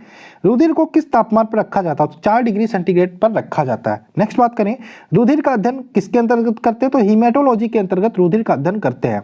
नेक्स्ट, एक स्वस्थ मनुष्य एक बार में कितना रुधिर दान कर सकता है? तो 450 ml। एक यूनिट की बात करें, देखो 1 यूनिट दान कर सकता है। अब 1 यूनिट जो ब्लड होता है उसमें कितना ml होता है? 450 ml। नेक्स्ट, शुद्ध व अशुद्ध रुधिर का शरीर में वहन करती है तो शिराएं शुद्ध रुधिर का वहन करती हैं और फुफ्फुस शिरा जो होती है अशुद्ध रुधिर का वहन करती है, या फिर शिराएं जो होती हैं वो शुद्ध रुधिर का वहन करती हैं। और अगर जो हम बात करें शिरा जो होता है, शिराएं होती हैं ये शुद्ध रुधिर, और आपका क्या होता है? धमनी जो होता है वो अशुद्ध रुधिर का वहन करती है। इसी में अगर जो हम फुफ्फुस जोड़ दें तो उल्टा हो जाता है, ये ध्यान रखिएगा। ये आपका अपवाद के अंतर्गत, इसको मैंने एक्सप्लेन किया था अच्छे से, ये शायद आपको पता होगा। रक्त परिसंचरण तंत्र का जनक किसे कहते हैं? विलियम हार्वे को। और मनुष्य का औसत रक्तचाप होता है 120/80। 120/80 क्या होता है? इसमें सिस्टोलिक और डायस्टोलिक होता है, इसको भी ध्यान रखिएगा। रक्तदाब मापने वाला यंत्र है स्फिग्नोमेनोमीटर द्वारा रक्तदाब मापा जाता है। आगे चले, मानव शरीर के प्रमुख तंत्र की बात कर लेते हैं। मनुष्य में भोजन का पाचन कहाँ से प्रारंभ हो जाता है? मुख से ही प्रारंभ हो जाता है। मनुष्य के लार ग्रंथि से निकलने वाले एंजाइम को कहते हैं टायलिन एंजाइम कहते हैं। भोजन में उपस्थित हानिकारक जीवाणुओं को नष्ट करने का काम कौन करता है? लाइसोजाइम। अमाशय में भोजन लगभग रहता है 4 घंटे तक लगभग रहता है। भोजन के अमाशय में पहुंचने पर पाइलोरिक ग्रंथि से कौन सा रस निकलता है? तो जठर रस निकलता है। नेक्स्ट, अमाशय से निकलने वाले जठर रस में एंजाइम होते हैं तो पेप्सिन व रेनिन 2 एंजाइम होते हैं। लार किसके पाचन में मदद करता है? लार की बात करें स्टार्च के पाचन में मदद करता है। मनुष्य की पाचन नली कितने फीट लंबी होती है? तो ये होती है 32 फीट लंबी। अस्थियों व दांतों में मौजूद रासायनिक द्रव होते हैं तो कैल्शियम फास्फेट। डायस्टेज एंजाइम का स्रोत होता है लार ग्रंथियां। अमाशय में जाइम प्रोटीन जाइमेज होता है, जाइमेज प्रोटीन को पचाने में मदद करता है, ये करता है पेप्सिन। अमाशय ग्रंथि की पेप्सिन स्रावी ग्रंथियां कौन सी होती हैं? ये होती है मुख्य कोशिका। किस पाचन अंग में अम्ल होता? तो HCl में ध्यान रखिएगा, अम्ल होता है। अमाशय में HCl अम्ल होता है, ठीक। कौन सा अम्ल अमाशय में रहता है? तो हाइड्रोक्लोरिक अम्ल या HCl जो होता है वो अमाशय में रहता है। मवेशी घास निकलने के बाद कहाँ संग्रहित करते हैं? तो ये प्रथम अमाशय में संग्रहित करते हैं। पाचन क्रिया में प्रोटीन किस पदार्थ में बदल जाता है? तो प्रोटीन जो होता है अमीनो अम्ल में बदल जाता है। आगे चले, मानव जठर में प्रोटीन पाचन के लिए उत्तरदायी अनुकूलतम परिवेश है, ये अम्लीय। कौन सा एंजाइम प्रोटीन को पेप्टोन में बदलता है? तो पेप्सिन एंजाइम प्रोटीन को पेप्टोन में बदलता है। दूध को दही में स्कंदित करने वाला एंजाइम होता है रेनिन। दूध प्रोटीन को पचाने वाला एंजाइम होता है रेनिन। दूध में कौन सा प्रोटीन शर्करा युग्म होता है? तो केसिन और लैक्टोज। केसिन के क्या बात करें? केसिन के कारण यहाँ पे ध्यान रखिएगा, यहाँ पे दूध हमारा मीठा लगता है, इसको भी ध्यान रखिएगा। और ठीक है, इसको ध्यान रखिएगा। दूध में पाया जाने वाला मुख्य प्रोटीन है केसिन। और दूध का जो सफ़ेद रंग होता है, ठीक है, दूध का सफ़ेद रंग होता है वो भी केसिन की कारण ही होता है, ठीक। और पीला रंग किसके कारण होता है? दूध का कैरोटीन की कारण। नेक्स्ट बात करें, ग्लूकोज को इथाइल अल्कोहल में कौन सा एंजाइम बदलता है? जाइमेज। किस एंजाइम की उपस्थिति के कारण HIV अक्सर अपना आकार बदल देता है? तो रिवर्स ट्रांसक्रिप्शन एंजाइम की उपस्थिति के कारण HIV जो वायरस होता है वो अपना आकार बदल देता है। मछली प्रथम श्रेणी का प्रोटीन है क्योंकि उसमें होता है तो सभी आवश्यक अमीनो अम्ल होते हैं, इसलिए मछली को प्रथम श्रेणी का प्रोटीन मानते हैं। नेक्स्ट, मुख में मंड या स्टार्च का शर्करा पाचन किसके पर आधारित होता है? तो टायलिन। टायलिन एंजाइम पाया जाता है, आपको पता होगा। नेक्स्ट, कौन सा रेशेदार प्रोटीन है? तो केराटिन एक प्रकार का रेशेदार प्रोटीन है। कौन से अंग पर उंगली के समान उभरी हुई संरचना होती है जिन्हें दीर्घ रोम अथवा रजांकुर कहते हैं? तो छोटी आंत पर। नेक्स्ट बात करें, मानव शरीर में पाचन का अधिकांश भाग किस अंग में संपन्न होता है? तो छोटी आंत में सर्वाधिक पाचन आपका संपन्न होता है। नेक्स्ट, अधिकतम पोषक तत्व रक्त में कहाँ से अवशोषित होते हैं? छोटी आंत से। ये वो आपका क्वेश्चन है। सिग्मोइड कोलन किसका एक भाग होता है? तो सिग्मोइड कोलन बड़ी आंत का भाग होता है। मानव शरीर में सबसे बड़ी ग्रंथि होती है लीवर। लीवर किसका भरपूर स्रोत है? तो लीवर वसा घुलनशील होती है। देखो, लीवर किसका भरपूर स्रोत है? तो वसा का, ठीक है। वसा घुलनशील विटामिन का भरपूर स्रोत होता है। किसका संश्लेषण यकृत द्वारा होता है? विटामिन ए का। पचे हुए भोजन में मौजूद विषैले पदार्थ का कौन सा अंग चूषण करता है? तो यकृत चूषण करता है। नेक्स्ट बात करें, वह कौन सा अंग है जो मानव शरीर में ग्लाइकोजन के रूप में कार्बोहाइड्रेट जमा करता है? तो यकृत होता है। कौन सा अंग ग्लाइकोजन को ग्लूकोज के रूप में बदलता है और रक्त को शुद्ध करता है? तो ये यकृत करता है। स्तनधारी किसमें यूरिया बनाता है? तो यकृत में। ग्लाइकोजन किस अंग में जमा होता है? यकृत में। हेपेटाइटिस मानव शरीर के किस अंग को प्रभावित करती है? यकृत को। पीलिया रोग ये तो कोई यकृत है, सारे याद कर लो, ठीक है। पीलिया रोग किस में संक्रमण होता है? पीलिया रोग से यकृत में संक्रमण होता है। पीलिया ग्रंथि में पित्त का उत्पादन होता है यकृत में। पित्त कहाँ संग्रहित होता है? तो पित्ताशय में। और मानव शरीर की कौन सी ग्रंथि एक साथ अंतःस्रावी व बहिर्स्रावी दोनों का कार्य करती है? तो ये अग्नाशय करती है। नेक्स्ट बात करें, इंसुलिन किस ग्रंथि द्वारा बनती है? तो अग्नाशय में लैंगरहंस की दीपिकाएं बनती है, वहां से इंसुलिन बनती है। नेक्स्ट बात करें, पैंक्रियाज की कोशिकाएं जो इंसुलिन उत्पादन करती है उसे क्या बोलते हैं? आइलेट्स ऑफ लैंगरहंस या लैंगरहंस की दीपिकाएं। इंसुलिन की खोज की थी बेटिंग तथा वेस्ट ने। इंसुलिन एक प्रकार का होता है हार्मोन्स। कौन सा हार्मोन्स रक्त में शर्करा की मात्रा को नियंत्रित करता है? तो इंसुलिन करता है। निम्न में से कोशिकाओं में इंसुलिन का रिसाव, देखो यहाँ पे बात करें इंसुलिन की, तो इंसुलिन अग्नाशय से स्रावित होता है। तो अग्नाशय में कहा आइलेट्स ऑफ लैंगरहंस या लैंगरहंस की दीपिकाओं से। अब लैंगरहंस की दीपिकाओं में से कहाँ से पूछे? तो बीटा कोशिकाओं से। कहाँ से? बीटा कोशिकाओं से। नेक्स्ट बात करें, शरीर के किस अंग की खराबी से मधुमेह होता है? तो पैंक्रियाज। पैंक्रियाज मतलब अग्नाशय। नेक्स्ट बात करें, किस रंग द्रव की उपस्थिति के कारण मानव मल का रंग पीला होता? तो यूरोबिलिन। नेक्स्ट बात करें, किस भाग में पाचन व श्वसन नलियां क्रॉस करती है? तो ग्रसनी में। आहार में लवण का मुख्य उपयोग होता है भोजन को स्वादिष्ट बनाने में। नेक्स्ट बात करें, पशु प्रोटीन को प्रथम श्रेणी का प्रोटीन क्यों माना जाता है? क्योंकि इसमें अनिवार्य सभी एमिनो एसिड भरपूर मात्रा में होता है। नेक्स्ट बात करें, प्रोटीन एवं पेप्टोन को पॉलीपेप्टाइड व अमीनो अम्ल में परिवर्तित करता है कौन करता है? इरिप्सिन। मंड को घुलनशील शर्करा में परिवर्तित करने का कार्य करता है एमाइलेज। वसा को ग्लिसरीन तथा फैटी एसिड में परिवर्तित करता है लाइपेज। भोजन की पाचन क्रिया कहाँ पूर्ण हो जाती है? छोटी आंत में आके भोजन की पाचन क्रिया पूर्ण हो जाती है। जीभ के ऊपरी भाग पर बने अंकुर को क्या कहते हैं? स्वाद कलिका। जीभ के अग्र भाग में किस स्वाद का ज्ञान हमें होता है? मीठे। ये तो अभी ये असत्य सिद्ध हो चुका है। वैसे ये क्वेश्चन मुझे नहीं लगता आएगा, वैसे आप ध्यान रखिएगा क्योंकि इसको साइंटिस्टों ने अलग कर दिया, क्योंकि जीभ का आप किसी भी भाग से किसी स्वाद का अनुभूति कर सकते हैं, ये तो कहने की बातें होती हैं। जीभ के अग्रभाग से मीठा, जीभ के पश्च भाग से कड़वा और जीभ के बगल वाले भाग से खट्टा, इसको ध्यान रखिएगा। वैसे मानव शरीर का सबसे कठोर भाग होता है दांत का इनेमल। दांतों के अध्ययन को कहते हैं, किसके अंतर्गत करते हैं? ओडोंटोलॉजी के अंतर्गत दांतों का अध्ययन करते हैं। दांतों की थेरेपी कहलाती है तो रूट कैनाल ट्रीटमेंट या आरसीटी ट्रीटमेंट कहलाती है। मनुष्य में दांतों की कठोरता किसके कारण होती है? तो कैल्शियम के कारण होती है। मनुष्य में दांत कितने प्रकार के होते हैं? 4 प्रकार के, कृंतक, रद्नक, अग्र चवड़लक, चवड़लक। मनुष्य का दंत सूत्र 2 1 2 3। और यहाँ पे बात करें मनुष्य में इंसाइजर दांतों की कुल संख्या होती है 8। दंत सूत्र ध्यान रखिएगा 2 1 2 3 यानी कि 2 कृंतक, 1 रद्नक, 2 अग्र चवड़लक और ये चवड़क, यानी कि 3 2 5 1 7 1 2 की 3 4 5 1 6 2 8, यानी कि 8 इधर हो गया, 8 इधर हो गया और नीचे आएंगे 8 इधर 8 इधर, यानी कि 64 दांत हो जाते हैं। ठीक, अगर जो बात करें मनुष्य में इंसाइजर दांतों की कुल संख्या होती है 8। मनुष्य के जीवन में दांत कितने प्रकार के होते हैं? तो दूधिया दांत होता है, एक अस्थायी दांत होता है। दांत के ऊपरी हिस्सों का चमकीला भाग क्या कहलाता है? इनेमल। मनुष्य के लार में होता है तो मनुष्य के लार की बात करें 1% एंजाइम होता है, 99% जल होता है। लार में पाए जाने वाले एंजाइम होते हैं तो टाइलिन और लाइसोजाइम, ये लार में पाए जाने वाले एंजाइम होते हैं। मानव शरीर की सबसे बड़ी ग्रंथि होती है यकृत। ठीक है, ये लगभग 1.5 से 2 किलोग्राम की होती है। फाइब्रिनोजन नामक प्रोटीन का निर्माण होता है यकृत में। हिपैरिन नामक प्रोटीन का निर्माण कहाँ होता है? यकृत में। ठीक, पित्त क्या है? पित्त की बात करें ये पीले हरे रंग का क्षारीय द्रव होता है जिसका पीएच वैल्यू की बात करें 7.7 होता है। मानव शरीर की दूसरी सबसे बड़ी ग्रंथि होती है अग्नाशय। नेक्स्ट, रक्त परिसंचरण की खोज किसने की थी? विलियम हार्वे ने 1628 में। मानव हृदय कितने कोष्ठों का बना होता है? 4। शरीर में हृदय की ओर रक्त ले जाने वाली रक्तवाहिनी को क्या बोलते हैं? शिरा। और हृदय से शरीर की ओर रक्त ले जाने वाली रक्तवाहिनियों को बोलते हैं धमनी। ठीक, नेक्स्ट बात करें, शिराओं में अशुद्ध रक्त प्रवाहित होता है और धमनी में की बात करें, धमनी में शुद्ध रक्त प्रवाहित होता है। रक्त में जब ऑक्सीजन मिल जाता है तो उसे हम शुद्ध रक्त बोलते हैं। और यहीं पे बात करें, अगर जो आप इस शिरा की बात करें, आपने देखा शिरा में अशुद्ध रक्त प्रवाहित होता है। अगर जो फुफ्फुस शिरा बोल दे या पल्मोनरी शिरा बोल दे तो यहाँ पे शुद्ध रक्त प्रवाहित होता है। ये आप ध्यान रखिएगा, अपवाद होता है, बहुत इंपॉर्टेंट है, वही पूछा जाता है। ठीक है, तो क्या होगा? धमनी की बात करें यहाँ पे शुद्ध रक्त प्रवाहित होगा और शिरा की बात करें अशुद्ध रक्त प्रवाहित होगा। ठीक, धमनी में शुद्ध रक्त और शिरा में आपका अशुद्ध रक्त प्रवाहित होता है। ठीक, और पल्मोनरी धमनी की बात करें तो उसमें अशुद्ध रक्त हो जाएगा और पल्मोनरी शिरा की बात करें तो उसमें आपका अशुद्ध रक्त हो जाएगा। ठीक, सामान्य मनुष्य का हृदय 1 मिनट में कितनी बार धड़कता है? तो ये होगा 72 बार धड़कता है।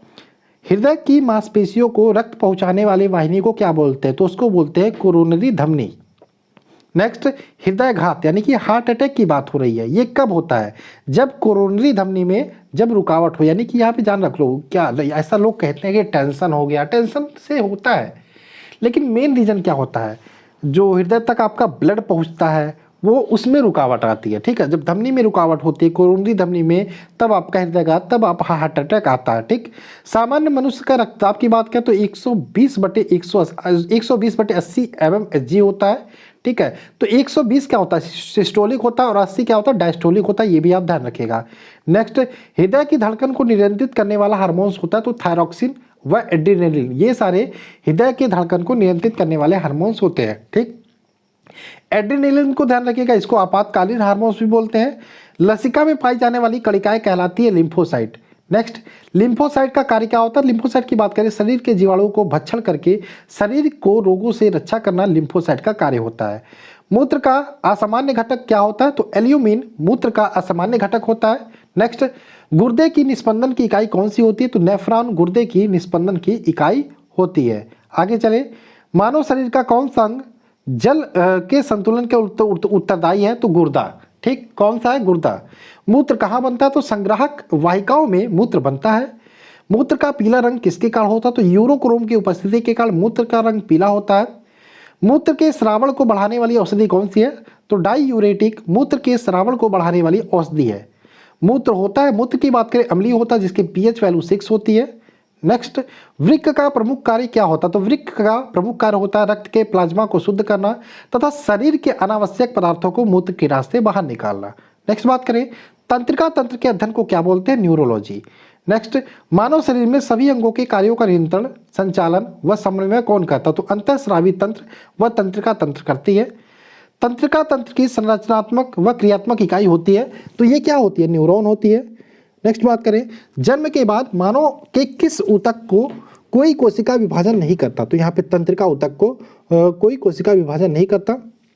नेक्स्ट बात करें, मानव शरीर की सबसे बड़ी कोशिका होती है तंत्रिका तंत्र की कोशिका, 90 सेंटीमीटर लगभग लंबी होती है। मानव मस्तिष्क की हड्डी को यहाँ पे बात करें, मानव मस्तिष्क की, तो उसका एक ऊपरी जो आवरण होता है, जो उसके जो मस्तिष्क होता है उसकी रक्षा करता है, उसको क्या बोलते हैं? तो वही क्वेश्चन है, मानव मस्तिष्क को हड्डियों से बने जिस ढांचे में सुरक्षित रहता है उसे क्या बोलते हैं? क्रेनियल बोलते हैं। ठीक, ब्रेन की सुरक्षा के लिए ब्रेन के ऊपर कितने लेयर होती है? 3 लेयर होती है। मानव मस्तिष्क का औसत वजन की बात करें तो 1400 ग्राम होता है।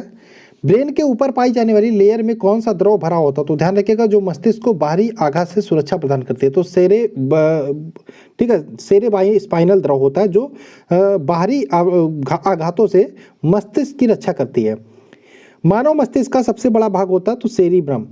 मानव मस्तिष्क में याददाश्त, स्मरण शक्ति का नियंत्रण किसके द्वारा होता है? सेरिब्रम के द्वारा होता है। मानव मस्तिष्क में भूख, प्यास व नींद का एहसास किसके द्वारा होता है? हाइपोथैलेमस के द्वारा। मानव मस्तिष्क में ठंड व गर्मी का एहसास किसके द्वारा होता है? थैलेमस के द्वारा। मानव मस्तिष्क में ताप का नियंत्रण कौन करता है? तो हाइपोथैलेमस करता है। पीयूष ग्रंथि मानव शरीर में कहाँ होता है? मस्तिष्क के आधार में। मस्तिष्क को मेरुदंड से कौन सा जोड़ता है? तो मेडुला ऑब्लांगेटा। मानव शरीर में गुस्सा व खुशी का नियंत्रण कौन करता है? हाइपोथैलेमस।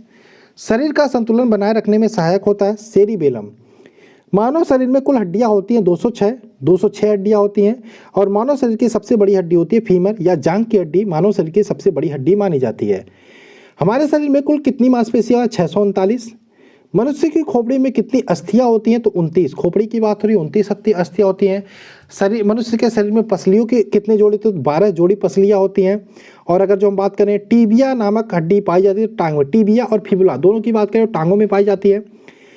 अस्थियां एवं मांसपेशियों को आपस में जोड़ता है टेंडन, बहुत इंपॉर्टेंट है, अस्थियां को मांसपेशियों से जोड़ता है टेंडन। और मानव शरीर की सबसे जोड़ी देखो, अस्थियों को मांसपेशियों से जोड़ता है टेंडन, और अगर जो पूछे अस्थियों को अस्थियों से जोड़ता है तो लिगामेंट, दोनों ध्यान रखिएगा। मानव शरीर की सबसे छोटी हड्डी होती है स्टेपिज भी बोलते हैं इसको, कड़ की हड्डी यानी कि कान की हड्डी बोलते हैं। ह्यूमरस अस्थि कहाँ पाई जाती है? तो ऊपरी भुजा में ह्यूमरस अस्थि पाई जाती है। किस जीव में पसलियों की संख्या सर्वाधिक होती है? सांप में। नेक्स्ट बात करें, नवजात शिशु में हड्डियों की संख्या होती है 300।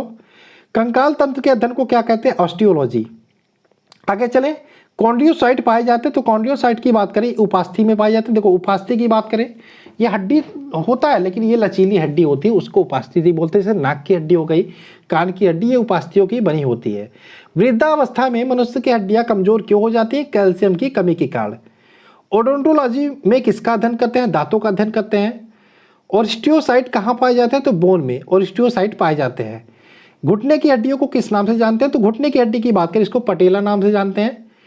किसमें बाह्य कंकाल नहीं होता? तो एम्फीबिया में बाह्य कंकाल नहीं होता। टीबिया नामक हड्डी कहाँ पाई जाती है? टांगों में बात करें टीबिया नामक हड्डी पाई जाती है। टूटी हड्डी को जोड़ने के लिए प्रयोग करते हैं, तो प्लास्टर ऑफ पेरिस या पीओपी टूटी हड्डी को जोड़ने के लिए प्रयोग करते हैं। नेक्स्ट बात करें, कंधे व कमर के जोड़ को क्या बोलते हैं? तो बॉल व सॉकेट जॉइंट बोलते हैं। मानव हड्डी का मुख्य घटक क्या होता है? तो कैल्शियम होता है मानव हड्डी का मुख्य घटक। नेक्स्ट बात करें, कॉलर की हड्डी को और किस नाम से जानते हैं? तो कॉलर की हड्डी की बात करें क्लेविकल नाम से भी जानते हैं। मानव शरीर में सैंडल जोड़ों की संख्या कितनी होती है? 2 होती है। कितनी? 2। मानव शरीर की सबसे पतली हड्डी का नाम क्या है? बहिर्जनगिका। अक्षीय कंकाल में कितनी हड्डियां होती हैं? 80। शरीर की सबसे लंबी व भारी हड्डी कौन सी है? तो जांघ की हड्डी। ठीक। नेक्स्ट बात करें, अस्थि को अस्थि से जोड़ने का कार्य करता है लिगामेंट, और अस्थि को यहाँ पे हमने देखा था, अस्थि को अस्थि हो गया लिगामेंट, और हमने क्या पढ़ा था यहाँ पे आपको हमने बताया था ये कि अस्थि को मांसपेशियों से जोड़ता है टेंडन। ठीक है, ये दोनों ध्यान रखिएगा। आगे चलें, क्वेश्चन नंबर आपका इसमें जो, चलिए ठीक है, बहुत सारे क्वेश्चन हमने कर लिए अभी, और पूरे 1000 करेंगे, कोई दिक्कत नहीं, 1000 से ज़्यादा भी हो सकता है। ठीक, हमने कहाँ थे, हम कहाँ थे, हम कहाँ थे, यहाँ पे थे। ठीक है, लिगामेंट था। ठीक है, अस्थियों को अस्थि से जोड़ने का कार्य करता है लिगामेंट, और मास्टर ग्रंथि के नाम से जानते हैं, तो पीयूष ग्रंथि को मास्टर ग्रंथि भी बोलते हैं। फेफड़े का बाहरी आवरण बना होता है, किसका बना होता है? प्लूरल झिल्ली का। कुछ जंतुओं में नीला रुधिर होता क्यों? हीमोसाइनिन के कारण, हीमोसाइनिन के कारण नीला रुधिर होता है। और नेक्स्ट क्वेश्चन है, मानव शरीर का में श्वसन का सबसे महत्वपूर्ण अंग है फेफड़ा, ठीक। श्वसन का नियंत्रक मस्तिष्क के किस भाग से होता है? तो अम्लागेटा। ऑक्सीजन की कमी कहलाती है तो अनोक्सिया, अनोक्सिया को ऑक्सीजन की कमी बोलते हैं। मनुष्य में फुफ्फुसों की कुल सजीव क्षमता होती है 450 ml। श्वास नाल में भोजन के प्रवेश को रोकने के लिए द्वार की रक्षा होती है तो एपिस्लोरिया, ठीक है, सॉरी एपिस्लोरिस द्वारा, ठीक है। श्वास नाल में भोजन के प्रवेश को रोकने के लिए कौन सी द्वार रक्षा करती है? तो एपिस्लोरिस द्वार रक्षा करती है। नेक्स्ट बात करें, वायवीय श्वसन की संपूर्ण प्रक्रिया किसने दी? क्रेब्स ने। स्तनियों में गैसों का विनिमय कहाँ होता है? तो एल्विलाई में स्तनियों में गैसों का विनिमय होता है। मानव की सामान्य श्वास दर होती है 16 बार प्रति मिनट, 1 मिनट में 16 बार, सामान्य मानव की बात हो रही है। ऑक्सीजन का परिवहन होता है आरबीसी से। और रुधिर में CO2 का वहन किस रूप में होता है? तो सोडियम बाइकार्बोनेट के रूप में। नेक्स्ट बात करें, आहार नली में श्वास नली जहां आपस में मिलती है उसे क्या बोलते हैं? ग्रसनी बोलते हैं, ठीक। नेक्स्ट है, श्वसन के दौरान ली गई गैस को शरीर में कोशिकाओं तक पहुंचाने का कार्य कौन करता है? रक्त करता है। नेक्स्ट, अनाक्षी श्वसन के दौरान एक ग्लूकोज के अणुओं से कितने ATP ऊर्जा प्राप्त होती है? 2। और श्वसन दर को किस यंत्र से मापा जाता है? स्पाइरोमीटर से। सिगरेट व धूम्रपान से फेफड़ों में कौन सा रोग हो जाता है? तो एम्फाइस्मा, ठीक। आगे बात करें, आगे बढ़ते हैं, पोषक पदार्थ के बारे में देख लेते हैं, इसके इंपॉर्टेंट क्वेश्चन है, ठीक। माफ कीजिएगा वीडियो थोड़ा लंबा हो रहा है, खैर कोई नहीं, इंपॉर्टेंट है तो लंबे से कोई मतलब नहीं। 1 घंटे 1.5 घंटे में अगर जो आप इतने क्वेश्चंस को कर ले रहे हो रिवीजन तो अच्छी बात है। वे पदार्थ जो विभिन्न प्रकार के जैविक क्रियाओं में संचालन व संपादन के लिए आवश्यक होते हैं क्या कहलाते हैं? पोषक पदार्थ। पोषक पदार्थ कितने प्रकार के होते हैं? 4 प्रकार के होते हैं। ऊर्जा उत्पादक पोषक पदार्थ क्या कहलाते हैं? तो वे पदार्थ जो ऊर्जा उत्पन्न करते हैं तथा जैसे क्वेश्चन आपका सॉरी मैं थोड़ा जल्दीबाजी में हूँ। ऊर्जा उत्पादक पोषक पदार्थ कहलाते हैं। तो ऊर्जा उत्पादक पोषक पदार्थ की बात करें, वे पदार्थ जो ऊर्जा उत्पादन करते हैं, ठीक। अब कौन कौन से होते हैं? वसा, कार्बोहाइड्रेट, ये आदि एग्जाम्पल है, ठीक। नेक्स्ट है, उपापचय नियंत्रक पदार्थ होते हैं। तो उपापचय नियंत्रक पदार्थ की बात करें, वे पदार्थ जो शरीर में विभिन्न उपापचय क्रियाओं को नियंत्रित करते हैं, जैसे विटामिन, लवण आदि, जल आदि, ये सारे उपापचय पदार्थ कहलाते हैं। ये उपापचय नियंत्रक का कार्य करते हैं। नेक्स्ट बात करें, शरीर में वृद्धि व निर्माण कौन करता है? तो प्रोटीन शरीर में वृद्धि व निर्माण का कार्य करता है। नेक्स्ट बात करें, आनुवांशिक पदार्थ। तो आनुवांशिक पदार्थ की बात करें, वे पदार्थ जो आनुवांशिक गुणों को एक पीढ़ी से दूसरी पीढ़ी में ले जाते हैं, जैसे न्यूक्लिक अम्ल। कार्बोहाइड्रेट में कार्बन व हाइड्रोजन का अनुपात होता है तो 1:2:1, ठीक। कार्बोहाइड्रेट में कार्बन, हाइड्रोजन और ऑक्सीजन का अनुपात 1:2:1 होता है। 1 ग्राम ग्लूकोज के ऑक्सीकरण से कितनी ऊर्जा उत्पन्न होती है? तो 4.2 किलो कैलोरी ऊर्जा उत्पन्न होती है। शरीर में ऊर्जा का सर्वाधिक आपूर्ति किससे होती है? तो कार्बोहाइड्रेट से होती है, लगभग 50 से 75%। कार्बोहाइड्रेट कितने प्रकार के होते हैं? 3 प्रकार के होते हैं, मोनोसैकेराइड, डाइसैकेराइड और पॉलीसैकेराइड। ऊर्जा का प्राथमिक स्रोत होता है कार्बोहाइड्रेट। कार्बोहाइड्रेट की सबसे सरल अवस्था को बोलते हैं मोनोसैकेराइड। ठीक है, ध्यान रखिएगा, मोनोसैकेराइड, डाइसैकेराइड और पॉलीसैकेराइड 3 प्रकार के कार्बोहाइड्रेट के प्रकार होते हैं और जो मोनोसैकेराइड होता है वो कार्बोहाइड्रेट की सबसे सरल अवस्था होती है। नेक्स्ट बात करें, मोनोसैकेराइड के उदाहरण होते हैं तो ग्लूकोज, ग्लैक्टोज, मैनोज, टाइओज, ये सारे आपके मोनोसैकेराइड के उदाहरण होते हैं। नेक्स्ट है डाइसैकेराइड कैसे बनता है? तो डाइसैकेराइड की बात करें, समान या भिन्न भिन्न मोनोसैकेराइड के 2 अणुओं के संयोजन से एक डाइसैकेराइड बनता है, जैसे माल्टोज हो गया, सुक्रोज हो गया, काइटिन हो गया, ये सारे हो गए। पॉलीसैकेराइड के उदाहरण, तो पॉलीसैकेराइड की बात करें, स्टार्च, ग्लाइकोजन, काइटिन, ये सारे पॉलीसैकेराइड के उदाहरण होते हैं। नेक्स्ट, कार्बोहाइड्रेट के प्रमुख स्रोत होते हैं तो गेहूं, चावल, मक्का, बाजरा, आलू, शकरकंद, सलजम, ये सारे कार्बोहाइड्रेट के प्रमुख स्रोत होते हैं। कार्बोहाइड्रेट के मुख्य कार्य की बात करें तो कार्बोहाइड्रेट का मुख्य कार्य होता है विटामिन सी का निर्माण करना, न्यूक्लिक अम्लों का निर्माण करना, ऑक्सीकरण द्वारा शरीर में ऊर्जा की आवश्यकता की पूर्ति करना। प्रोटीन के गुण की बात करें, यह जटिल कार्बनिक यौगिक होता है, यह 20 अमीनो अम्ल से मिलकर बनता है। मानव शरीर का 15% भाग प्रोटीन होता है और ऊर्जा उत्पादन व शरीर को मरम्मत करने के दोनों का कार्य प्रोटीन करता है। प्रचुरतम मात्रा में प्रोटीन कहाँ से मिलता है? तो सोयाबीन व मूंगफली से। मानव शरीर में कितने प्रकार के प्रोटीन की आवश्यकता होती है? तो 50% के लगभग 50 प्रकार के, और सॉरी यहाँ पे 50 नहीं होगा, 20 प्रकार के होता है। ठीक है, ये 50 टाइपिंग वाला बहुत मिस्टेक करता है। इसमें 10 आपका शरीर स्वयं बना लेता है और 10 आपको भोजन से प्राप्त होते हैं। बच्चों में प्रोटीन की कमी से कौन सा रोग होता है? क्वार्सिक्योर। प्रोटीन का महत्वपूर्ण कार्य होता है, ये कोशिका जीव द्रव्य व ऊतक निर्माण में भाग लेता है। प्रोटीन का मुख्य कार्य। वसा क्या है? यह ग्लिसरॉल एवं वसीय अम्लों का एस्टर होता है। वसा वसा कितने प्रकार का होता है? दो, एक संतृप्त और एक असंतृप्त। नेक्स्ट बात करें, असंतृप्त वसा के उदाहरण होते हैं मछली का तेल, वनस्पति का तेल आदि। नेक्स्ट, असंतृप्त वसा अम्ल के उदाहरण होते हैं, ये असंतृप्त हो गया मछली का तेल, वनस्पति तेल। संतृप्त की बात करें, ये नारियल के तेल, ताड़ का तेल, ये हो गया। 1 ग्राम वसा में से कितनी ऊर्जा उत्पादित होती है? 9.3 किलो कैलोरी 1 ग्राम वसा से ऊर्जा उत्पादित होती है। शरीर में वसा का संश्लेषण कहाँ होता है? माइटोकांड्रिया में। वसा के मुख्य कार्य को देख लेते हैं। यह शरीर में जमा होकर शरीर के ताप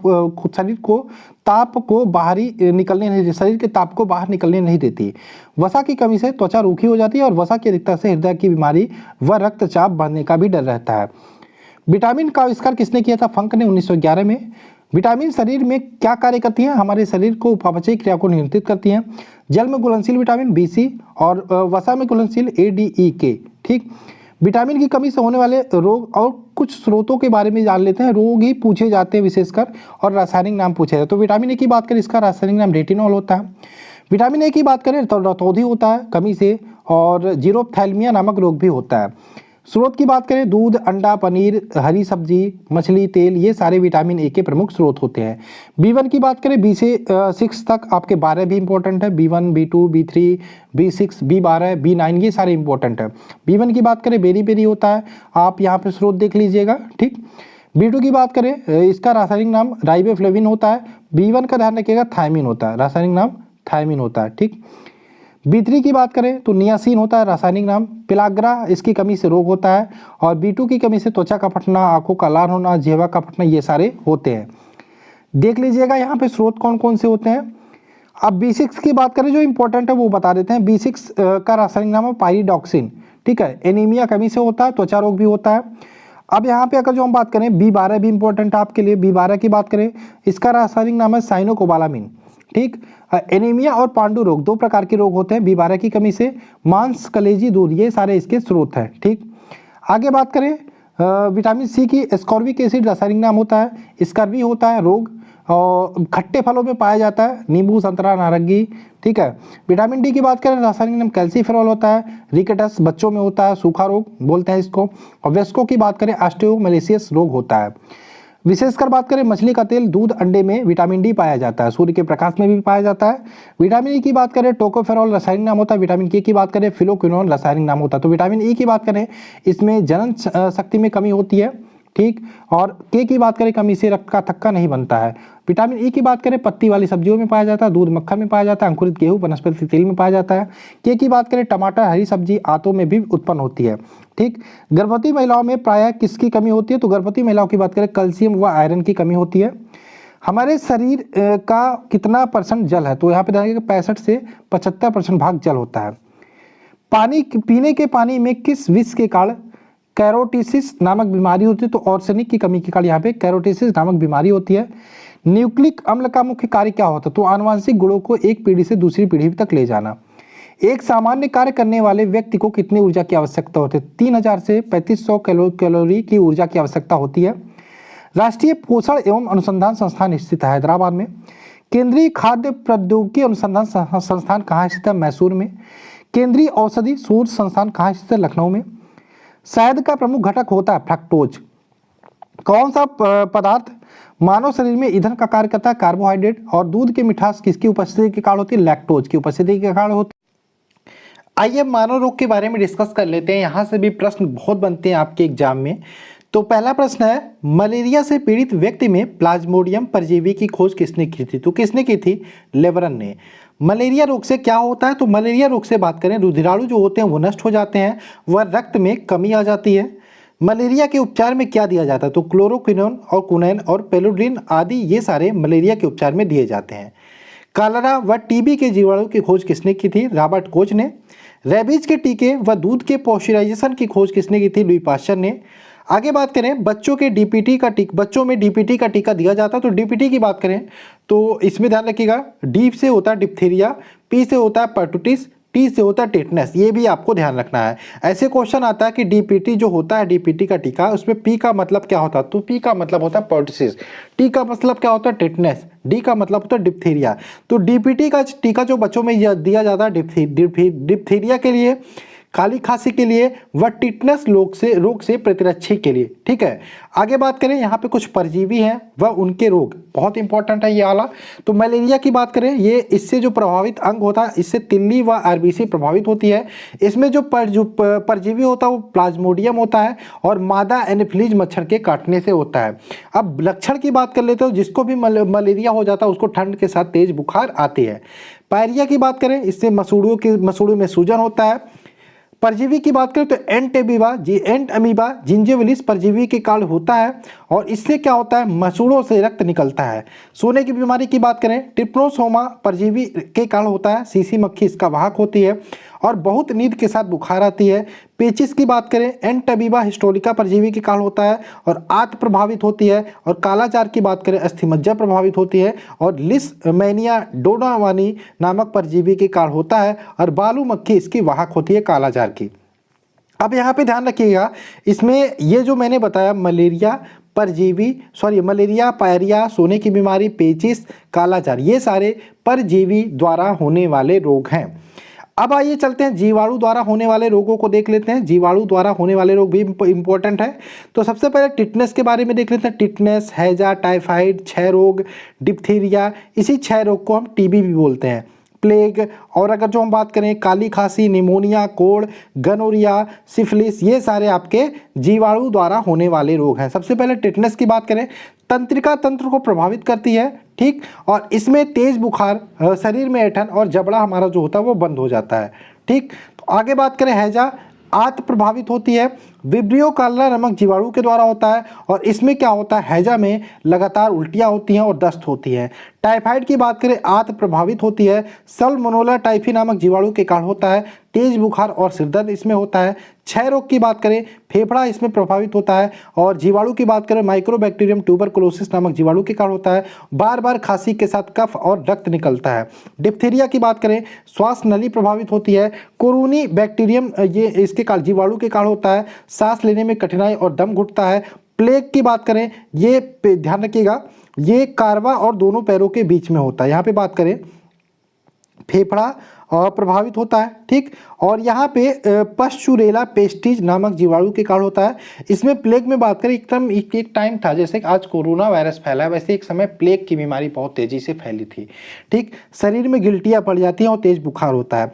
काली खांसी की बात करें, श्वसन तंत्र प्रभावित होता है और लगातार खांसी आती है। निमोनिया में फेफड़ा प्रभावित होता है और तेज बुखार और सूजन आता है। कोढ़ का ध्यान रखिएगा, माइक्रोबैक्टीरियम लेप्री नामक जीवाणु के कारण होता है। तंत्रिका तंत्र एवं त्वचा प्रभावित होती है, शरीर में चकत्ते और तंत्रिकाएं प्रभावित हो जाती हैं। गनोरिया की बात करें, मूत्र मार्ग प्रभावित होता है। सिफिलिस की बात करें, शिश्न अंग प्रभावित होता है। ठीक है, इसको आप ध्यान रखिएगा। अब विषाणु से होने वाले रोगों को भी देख लेते हैं, जैसे एड्स हो गया, डेंगू ज्वर हो गया, पोलियो, इन्फ्लुएंजा, चेचक, छोटी माथा, गलशोथ, खसरा, ट्रैकोमा, हेपेटाइटिस, रेबीज, मोनोजाइटिस, हर्पीज, ये सारे आपके विषाणुओं से होने वाले रोग हैं। एड्स की बात करें, इसमें प्रतिरक्षा प्रणाली या WBC प्रभावित होती है। HIV विषाणु के कारण होता है, ह्यूमन इम्यूनोडिफिशियंसी वायरस जिसका पूरा नाम होता है। रोग प्रतिरोधक क्षमता नष्ट हो जाती है, नष्ट होने लगती है धीरे धीरे। डेंगू ज्वर की बात करें, संपूर्ण शरीर खासकर सिर, आंख और जोड़े प्रभावित होती हैं। यह अरबो वायरस द्वारा होता है। ठीक, पोलियो की बात करें, इसमें पोलियो वायरस होता है। इन्फ्लुएंजा की बात करें, मिक्सो वायरस के कारण होता है, संपूर्ण शरीर प्रभावित होता है। चेचक की बात करें, वेरियोला वायरस के कारण होता है। छोटी माता की बात करें, वेरिसेला वायरस के कारण होता है। आगे देखिए, यहाँ पे रेबीज की बात करें, रैबिडो वायरस के कारण होता है। रोगी यहाँ पे पागल हो जाता है, जीभ बार बार बाहर निकालता है, जिसके हाइड्रोफोबिया बोलते हैं, कह सकते हैं पानी से डरना, वो भी आपका रेबीज के कारण ही होता है। रेबीज कुत्तों में पाया जाता है, कुत्ते के काटने से होता है। और मोनोजाइटिस की बात करें, इसमें मस्तिष्क प्रभावित होता है। हर्पीज में आपका त्वचा प्रभावित होता है, हर्पीज नामक विषाणु के कारण होता है। ये विषाणु वाला हो गया सारा। ठीक है, जो इंपॉर्टेंट था मैंने बता दिया, वैसे इंपॉर्टेंट तो सारे हैं। फफूंद द्वारा होने वाले रोगों की बात करें, फफूंद द्वारा दमा, एथलीट फुट, खाज, गंजापन, दाद, ये सारे फफूंद द्वारा होने वाले रोग हैं। मनुष्य में होने वाले आनुवंशिक बीमारियों की बात करें तो वर्लांथा, haemophilia, Turner syndrome, Klinefelter syndrome, Down syndrome, ये सारे आपके आनुवंशिक रोग हैं। कीमोथेरेपी किसके उपचार में दी जाती है? तो कैंसर के उपचार में कीमोथेरेपी दी जाती है। अस्थि कैंसर किसके कारण होता है? तो रेडियो सक्रिय तत्व होता है स्ट्रोंसियम 19, इसके कारण आपका अस्थि कैंसर होता है। एलिसा टेस्ट किस रोग के जांच में होता है? HIV virus. ठीक है, अब बात करें HIV का पूरा नाम ह्यूमन इम्यूनो वायरस। एड्स का पूरा नाम की बात करें तो एक्वायर्ड इम्यूनो डिफिशियंसी सिंड्रोम होता है। एड्स रोग होता है विषाणु या वायरस से। डेंगू ज्वर किसके काटने से फैलता है? तो मादा एनीफिलीज वायरस के काटने से, मच्छर के काटने से डेंगू ज्वर होता है। पोलियो वैक्सीन की खोज किसने की थी? जोनास साल्क ने पोलियो वैक्सीन की खोज की थी। BCG का पूरा नाम होता है बैसिलस कालमेट ग्यूरिन। DBT का डिप्थीरिया पर्टुसिस, आपका टेटनस, आपका इसका DPT का पूरा नाम होता है। आइए कुछ देख लेते हैं चिकित्सा संबंधी प्रमुख आविष्कार के बारे में। विटामिन की बात करें, खोज किसने की था? फंक ने। विटामिन D का खोज किया था हॉपकिंस ने। विटामिन B का ध्यान रखिएगा मैकुलन ने खोज किया था। और बात करें होम्योपैथी की खोज हनीमैन ने की थी। प्रथम प्रखनली शिशु की बात करें तो यहाँ पे ये भी ध्यान रखिएगा एडवर्ड्स स्टेप्टो ने प्रथम प्रखनली शिशु की खोज की थी। क्लोरोफॉर्म की खोज हैरिसन तथा सिम्पसन ने की थी। पोलियो वैक्सीन की खोज किसने की थी? जोनास ई साल्क ने। RNA की खोज जेम्स वाटसन तथा आर्थर अर्ग ने की थी। विटामिन A की खोज किसने की थी? मैकुलन ने। सल्फा ड्रग्स की खोज डॉकमैक ने। लिंग हार्मोन्स की खोज किसने की थी? स्टेनोज ने। इलेक्ट्रोकार्डियोग्राफ की खोज किसने की थी? आई न्यून ने। चेचक के टीके की खोज एडवर्ड जेनर ने। पेनिसिलिन की खोज अलेक्जेंडर फ्लेमिंग ने। रक्त परिवर्तन रक्त परिसंचरण तंत्र की खोज, परिसंचरण तंत्र है, कार्ल लैंडस्टीनर ने। पेचिस व प्लेग की चिकित्सा की खोज किसने की थी? कीटा जाटोज ने। आगे बात करें विटामिन B की खोज आविष्कार मैकुलन ने। स्ट्रेप्सोमाइसिन की खोज बॉम्समैन ने। ओपन हार्ट सर्जरी की खोज किसने की थी? वाल्ट ललीलेहन ने। एंटीजन की खोज किसने की थी? लैंडस्टीनर ने। टेरामाइसिन की खोज फिनेल ने की थी। बैक्टीरिया की खोज ल्यूमेनहॉक ने की थी। मलेरिया परजीवी व चिकित्सा की खोज इसके किसने की थी? रोनाल्ड रॉस ने। विटामिन C की खोज होलकट ने की थी। हृदय प्रत्यारोपण सर्वप्रथम किसने किया था सक्सेसफुली? क्रिश्चियन बर्नार्ड ने। और गर्भ निरोधक गोलियों की खोज किसने की थी? पिनकस ने। इंसुलिन की खोज बैटिंग ने की थी। TB नामक बैक्टीरिया को खोज किसने की थी? इसकी खोज की थी रॉबर्ट कोच ने। BCG के टीके की खोज यूरिन कालमेट ने। और DNA की खोजा था सर्वप्रथम वाटसन तथा क्रिक ने। तो दोस्तों ये थे आपके लगभग 1000 क्वेश्चंस हमने कराने की कोशिश की। ठीक है, आगे ऐसा नहीं है हम और क्वेश्चन नहीं लेकर आएंगे, इसमें और भी क्वेश्चन आपके लगभग 500 क्वेश्चन और हैं। ठीक है, 500 क्वेश्चन और हैं जो बार बार पूछे जाने वाले दोहराने वाले क्वेश्चन आप देख सकते हैं। इसको ये आपको कहाँ पे मिलेगा? PDF में मिलेगा। वैसे अलग से मैं इसको कराने की कोशिश करूँगा वीडियो के माध्यम से, लेकिन इसको आप PDF जरूर ले लीजिएगा, क्योंकि वीडियो तो आपने देख लिया एक बार दो बार, जितनी बार भी देख ले तो आपका रिवीजन हो जाएगा, लेकिन PDF को आप अच्छे से पढ़ सकते हो। दोनों PDF अवेलेबल है, चाहे करंट अफेयर्स की हो, चाहे साइंस की हो, चाहे स्टैटिक GK की हो। तो आपको लिंक आपका सारा डिस्क्रिप्शन में मिल जाएगा, जाइए वहाँ से लीजिए और आप इसको वीडियो देखने के बाद PDF से रिवीजन जरूर करिएगा। ठीक है, तो चलिए मिलते हैं नेक्स्ट वीडियो में। जय हिंद दोस्तों, जय भारत।